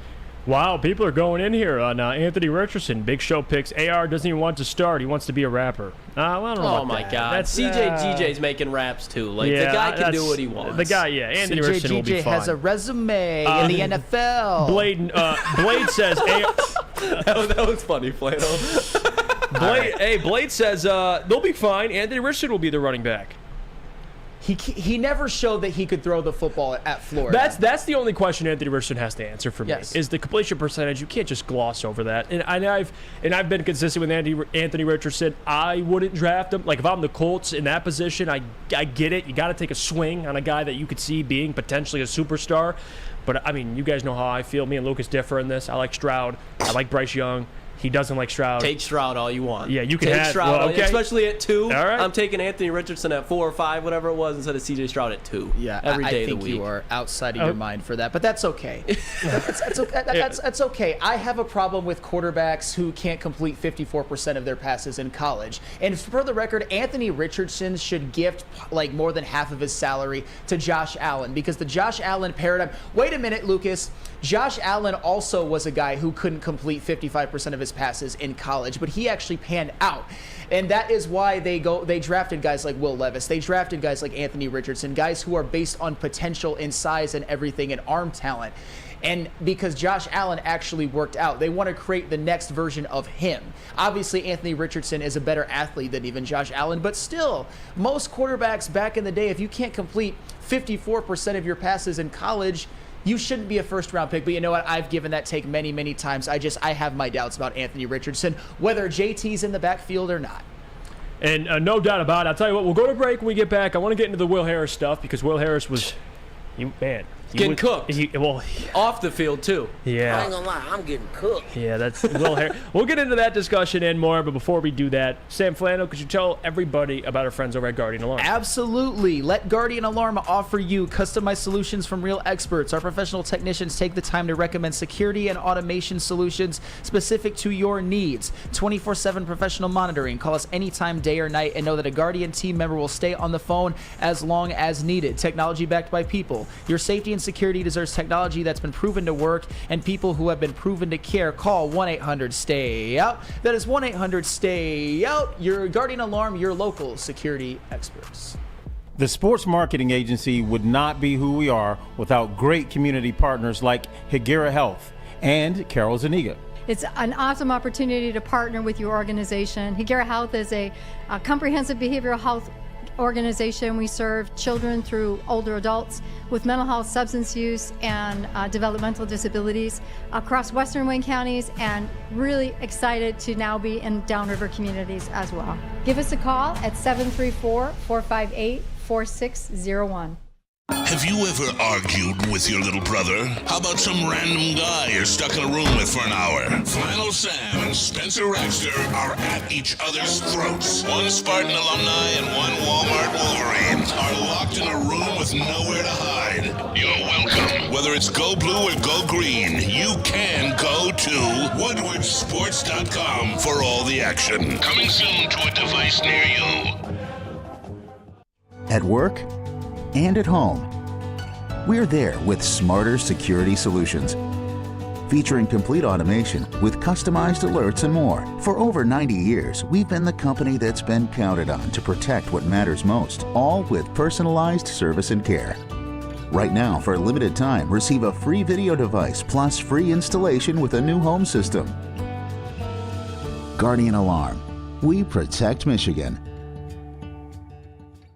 For over 60 years, Fairway Packing Company has provided Michigan's finest restaurants, hotels, and casinos with prime beef, Wagyu beef, and dry-aged beef. Experience the Fairway difference for yourself today. Visit the steak shop in Grosse Pointe Woods for grab-and-go steaks that are sure to be fantastic for your Labor Day weekend, or order online at fairwaypacking.com. We're back. It's the Morning Woodward Show here on the Woodward Sports Network. Again, appreciate all of you kind people for tuning into the show. Sam Flannel's flexing. This show's off the rails. It's 9:30 a.m. on a Thursday morning. 30 minutes left of the show. I want to get into the Will Harris stuff before we get to what's trending with Lucas.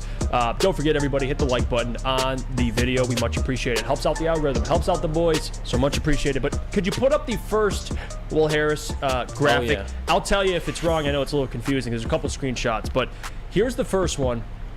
And Will Harris yesterday, for people that don't know, Jeremy Reisman responded to somebody on Twitter that said, "What does the team see in Will Harris? I'm genuinely curious." Jeremy Reisman responded, "Harris was arguably the best corner on the team last year. I know, low bar, but he can play every defensive back position. Having a player like that on your game day roster leaves you a ton of flexibility in case of injury."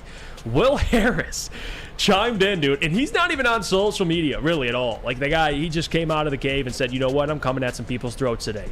And he said, "That answer your question? Question mark? Because y'all only refer to PFF, which we talked about yesterday, and coverage stats when it's convenient. The coverage grade on PFF was what it was last year, and y'all shrugged it off. Get a tackle for loss, pass breakup, sack, force fumble. Hear nothing. Give up one pass. Hear it all. Now, let's see the next one. Because you thought he was done here. No, he was, I never responded to these. No, he was done. He said, and I never responded to these, but I figured I'd shed some light from my perspective. Coaches, scouts watch the entirety of every game. Play by play. Multiple times. Not just the highlights from watching the game recap. This is the big leagues, and every player in this league should know that no matter the circumstance, people are always going to have their opinion on you. That's what makes the game so great. The bright lights and the criticism that comes with it. Now, did I send you the other one? Yeah. This is a very dramatic reading by. I know, and I'm trying to. I imagine Will Harris thought like this when he said it. And look at this last. Oh my gosh, he says, and trust me, I get thick skin, so no criticism could ever ruin my piece. But I'm just genuinely curious as to where a lot of the same people are at when I make a play. Never hear them. So the perception is whatever they speak of, it's bad. That's one-sided evaluation. Now, everything Lions, and I just want to say this, everything Lions. Like, this man shot from deep. Like, everything Lions came at him and said, no disrespect, but the bad outweighs the good by a pretty decent margin. It's nothing personal, but as a fan of a team, we want to see the team win, but you get beat more often than not. At the same time, because you're a part of our favorite team, we want you to succeed, which is true. Very true. That was a straight-up statement. It was a statement. I see nothing incorrect with that statement. No, that's a bar. Like, and Will Harris isn't completely wrong either, but I like this fan, his response, because he's very honest. And Will Harris responds saying, deep breath. Again, not true. Did you watch every play of every game? Do you know the exact stats of man coverage snaps compared to the catches allowed? Do you think that your evaluation runs deeper than the NFL personnel? Nothing personal, of course, but I'm curious.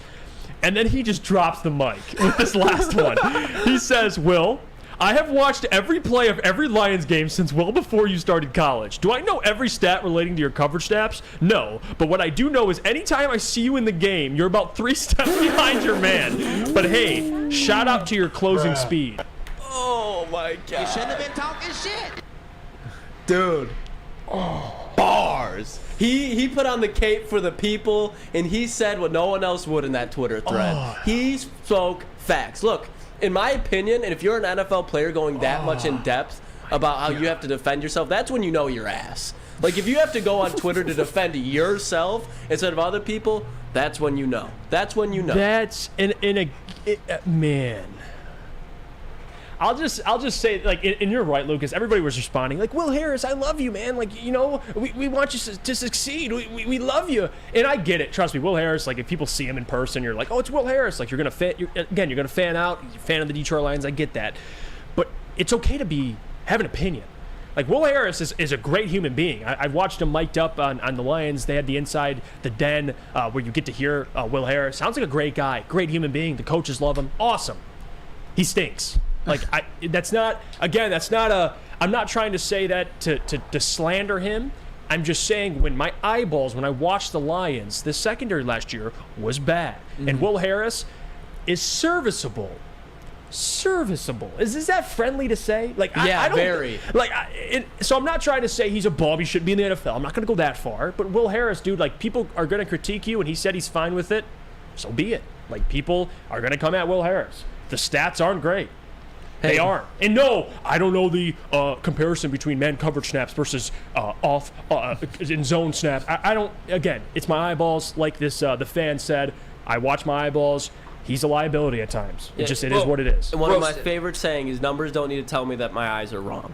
And for years, 4 seasons now, we've had to just watch Will Harris struggle.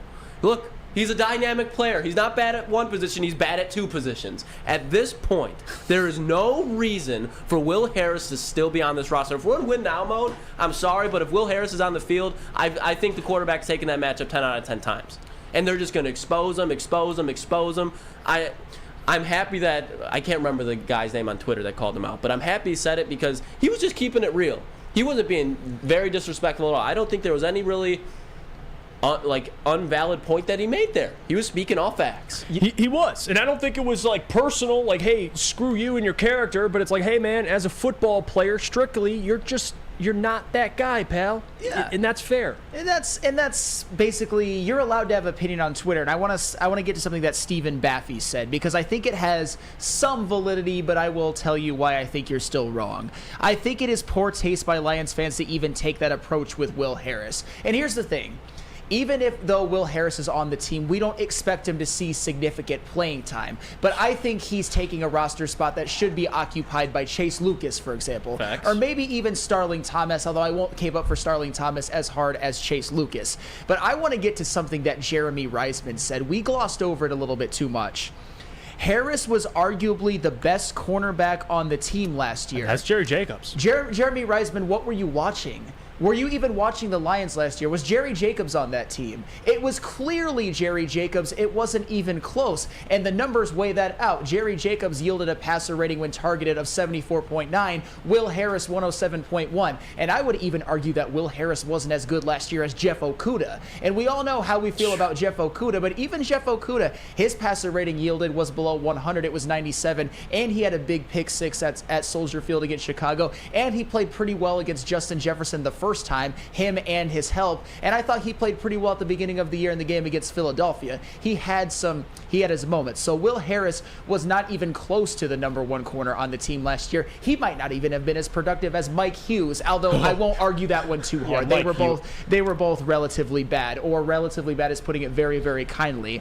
But if you guys haven't noticed, I have been on the air a long time today because I came in and filmed Woodward Rivals. And Woodward Sports resident Sparty, Spencer Raxter, and myself, Walmart Wolverine, I resent that, Flannel Sam, go head-to-head in Woodward Sports' latest show, Woodward Rivals. You don't want to miss Flannel Sam breaking down why this may be the year for U of M, or heavyweight Spencer Raxter body slam every Flannel Sam stat that comes his way and defend Sparty's honor. Tune in on the Woodward Sports YouTube channel. You can actually watch it right now, the replay of the show, because we filmed it live today from 7 a.m. to 8 a.m. And right now, you can just watch the replay. And if you tuned in live, thank you very much. And it's going to air at that same time slot, 7 a.m. to 8 a.m. every single Thursday morning. Don't miss the most anticipated Michigan State show Detroit has to offer, Woodward Rivals. And I want to go to Gabby on this because you were there at training camp. Will Harris, what's the obsession with Will Harris? Is it the person? The coaching staff loves him? I think it's just the person because, I mean, to be honest, I don't remember much of him on the field during practices. Wasn't a standout consistently. So it has to be the person. It has to be who he is in the locker room. Maybe his consistency for them coming in and being the person that he is and putting the work in. But he wasn't on my list of standouts during practices this year.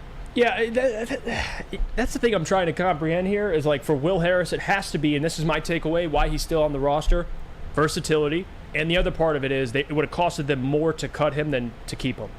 It would have costed them $2.5 million to cut him in dead cap. If they keep him, it's only like a $1.2 million hit, whatever it is. So financially, and he's versatile, fine. But if you see Will Harris on the field, Lucas, no. In you're 4 worried. seasons, Will Harris has had 228 tackles and a whopping 1 interception. One. Great question, Jalen, by the way, on the chat. What has Will Harris ever done? The only play that he made this year was forcing a fumble in New York. Well, here, John Macaron chiming in, who was down there. He says Campbell said he played safety. He could play nickel, he could play outside corner, and he's just steady and reliable.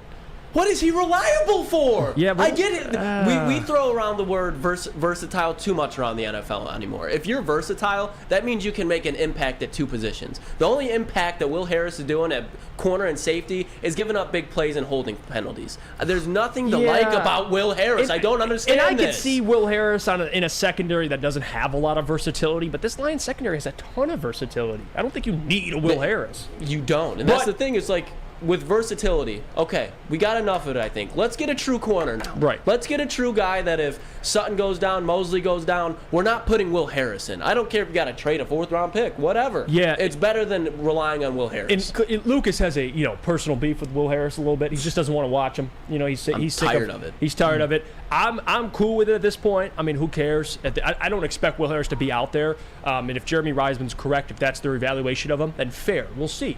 But we're gonna watch Lions games. I'll be on the Lions pregame show, so we'll be breaking down everything and the postgame show. So we'll see.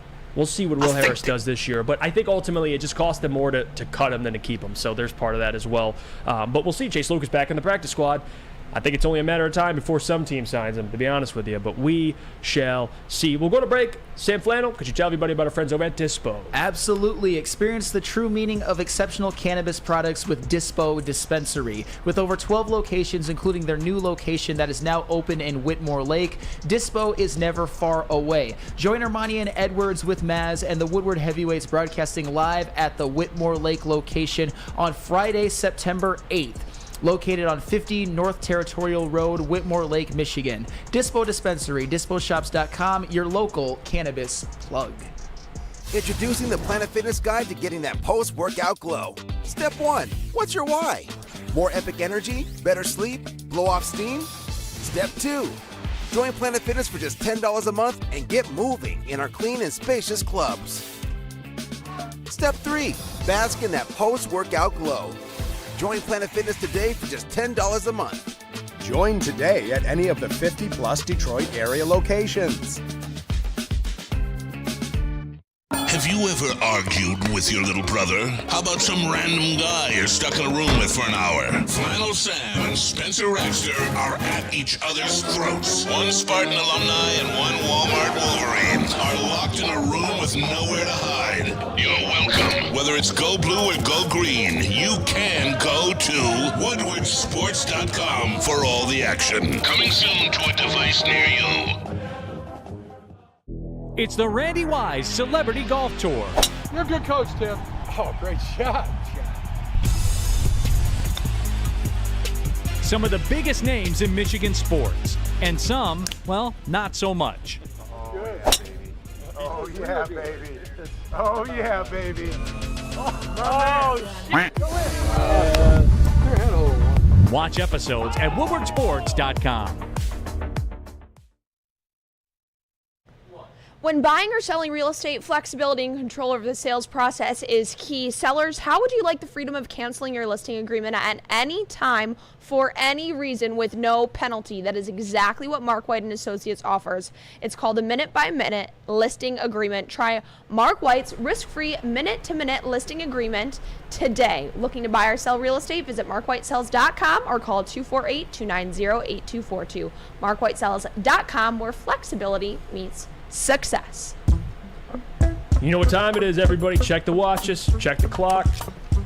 What's trending with Lucas? Oh, what do you got for us, Lucas? Yeah, baby. And there's been some news about, well, we already kind of talked about the Cardinals, but let's rehash it. So, it says here, the ex-Cardinals head coach Steve Wilks testifies that the team gave him a burner phone. Oh, jeez. And to communicate with former Cardinals GM Steve Keim during his suspension when he was out of there. So my question to you guys basically is, what do you think this will mean for the Cardinals long term? This is not surprising. The Cardinals, as an organization, this is a Cardinals move. Now, I will say this. It's a tough one. I mean, we've seen a lot of these instances, and I feel like Brian Flores never really got his flowers for that whole situation with the NFL. This will probably be something that's just kind of swept under the rug. Maybe Arizona loses draft capital.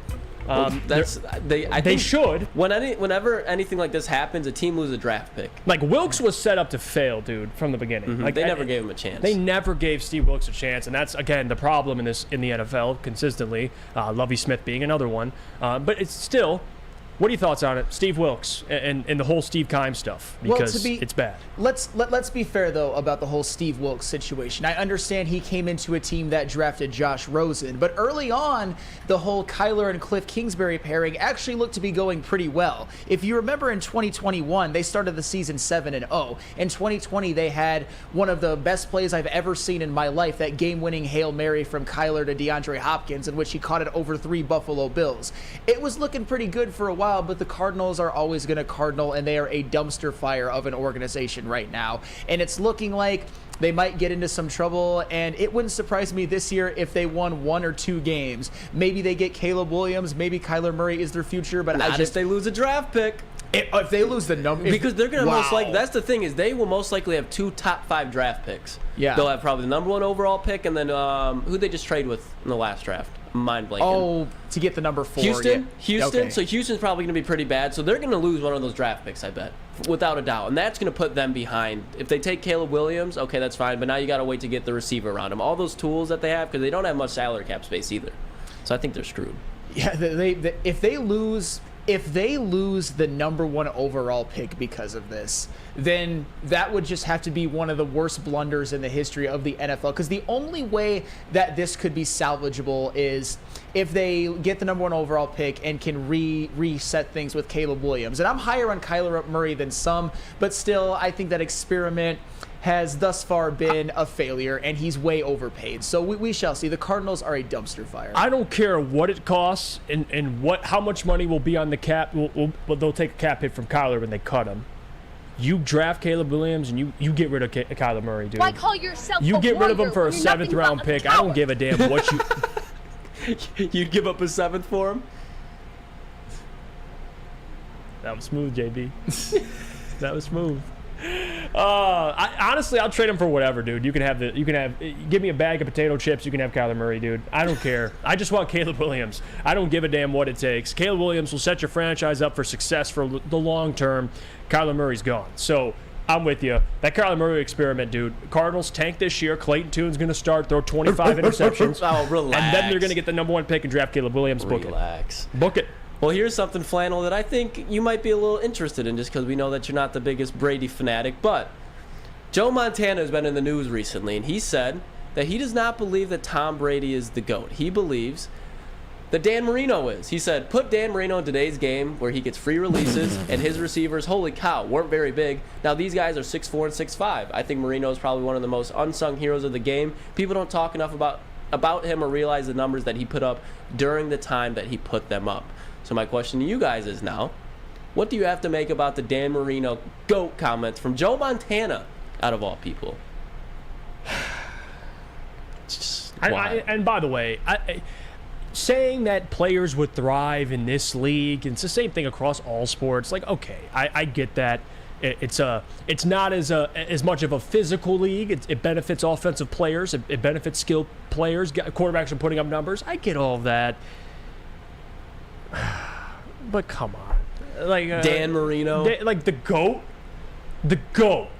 He's one of the best throwers of the football of all time. Absolutely. But this conversation, like again, it's always coming after. And Sam, you know about these conversations with LeBron as well. And I'm not saying LeBron and Tom Brady are on the same exact level because Tom Brady has won a lot in this league. But one of my biggest pet peeves is guys, old heads, who I respect. Right? That's not a slander. Coming out and saying, well, this person, like it's like LeBron, he wouldn't thrive in the 80s. He wouldn't last in the 80s. Like, I hate this. Well, man. that is obviously asinine. Any of these guys could play in any era, though. I do agree with that. Well, but Dan Marino, I think he is a guy because he never won a Super Bowl that maybe gets slept on a little bit too much. Because in 1984, people forget, to this day, he had the single greatest season any quarterback has ever had. He threw 48 touchdown passes and threw for 5,000 yards. He broke the touchdown pass record, which was previously 36. Nobody was doing that back then. The problem with Dan Marino is you thought after his first few years that he was going to break every record by a mile and win multiple Super Bowls, and his career actually kind of fell off. Like once he turned 27, he never recreated the magic of his 48 touchdown season, then his 44 touchdown season. And even if it wasn't all his fault, you should get a little bit of a ding for never leading your team to one Super Bowl. If you get one like Aaron Rodgers or Steve Young, for example, I think you're a made man already. If you're two, you're no doubt immortal. But all Dan Marino had to do is get one, and I think he would no doubt be considered a top 5 quarterback ever. And this isn't even to come at Dan Marino. Like,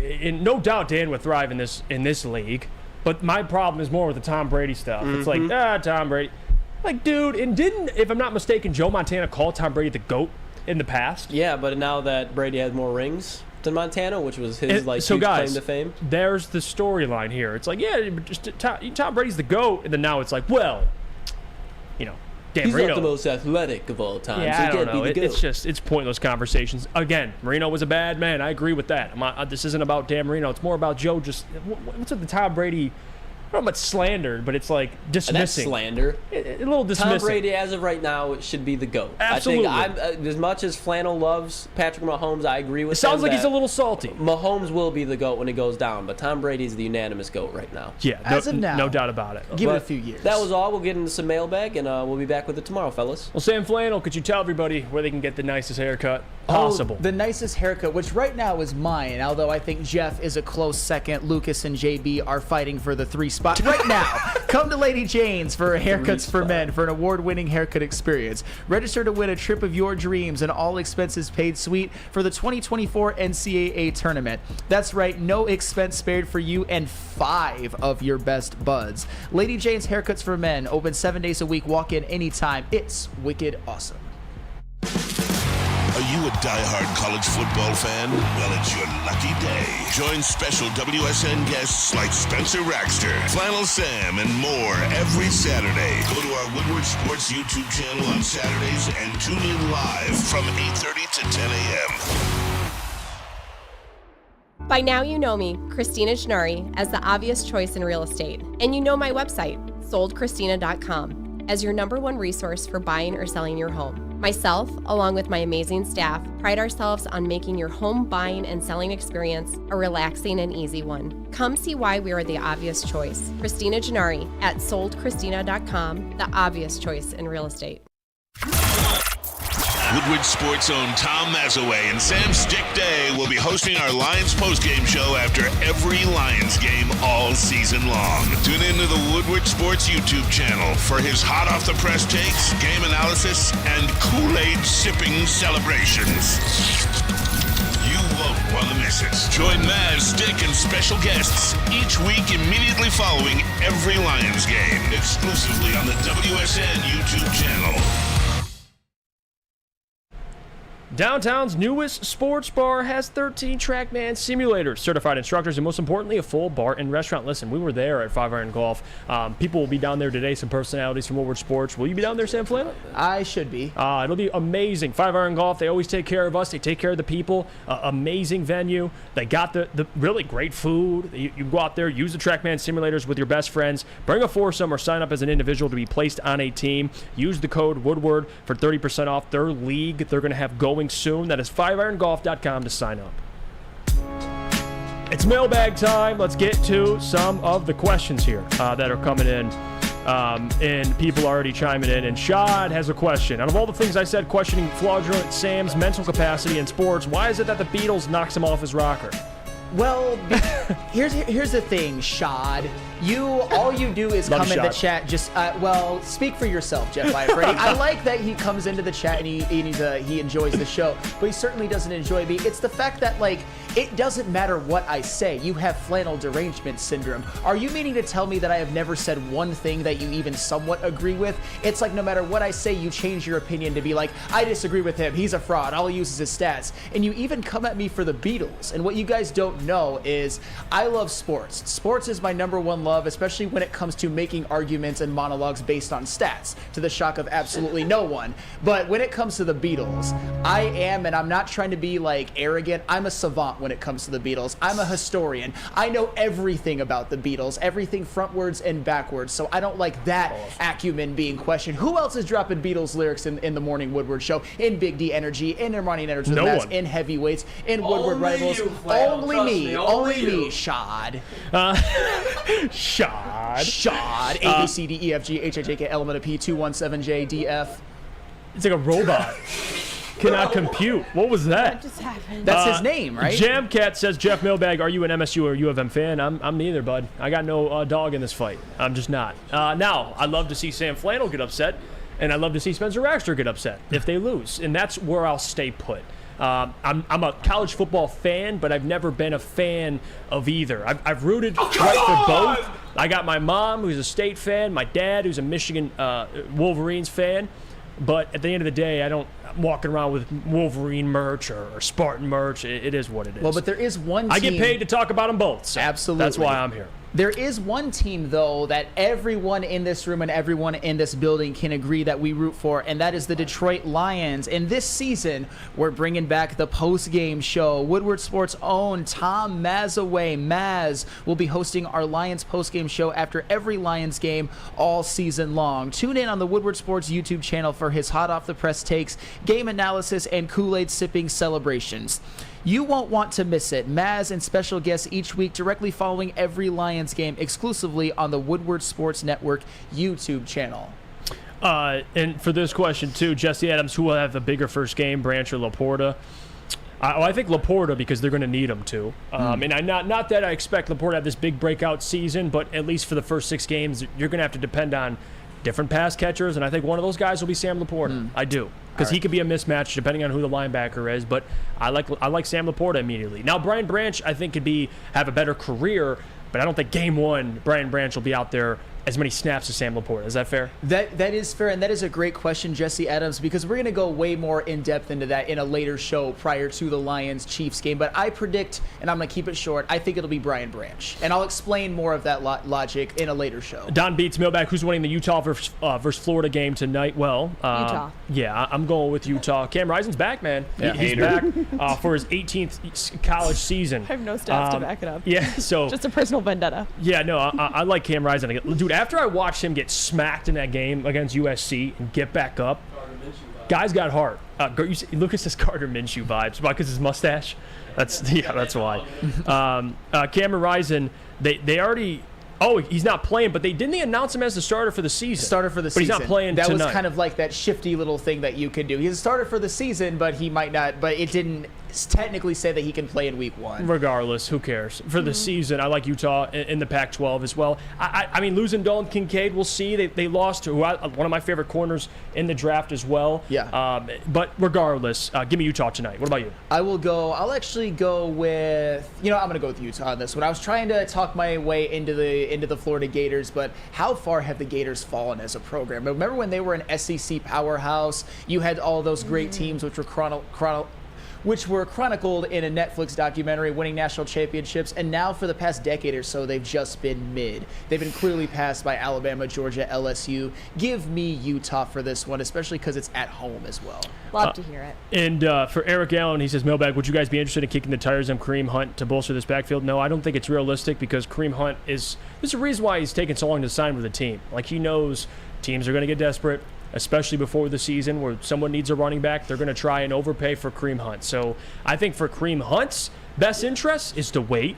And if Indianapolis gets a trade done with Jonathan Taylor, then he'll get paid. So if I'm Kareem Hunt, no, I wouldn't take an RB3 role with the Lions. That's just not what I'm doing. No, that's a great point. In a vacuum, absolutely. I'd love to have someone with Kareem Hunt's skill set on the team. But for all the reasons that Jeff said, he's not going to take being an RB3. He's not going to be on the practice squad.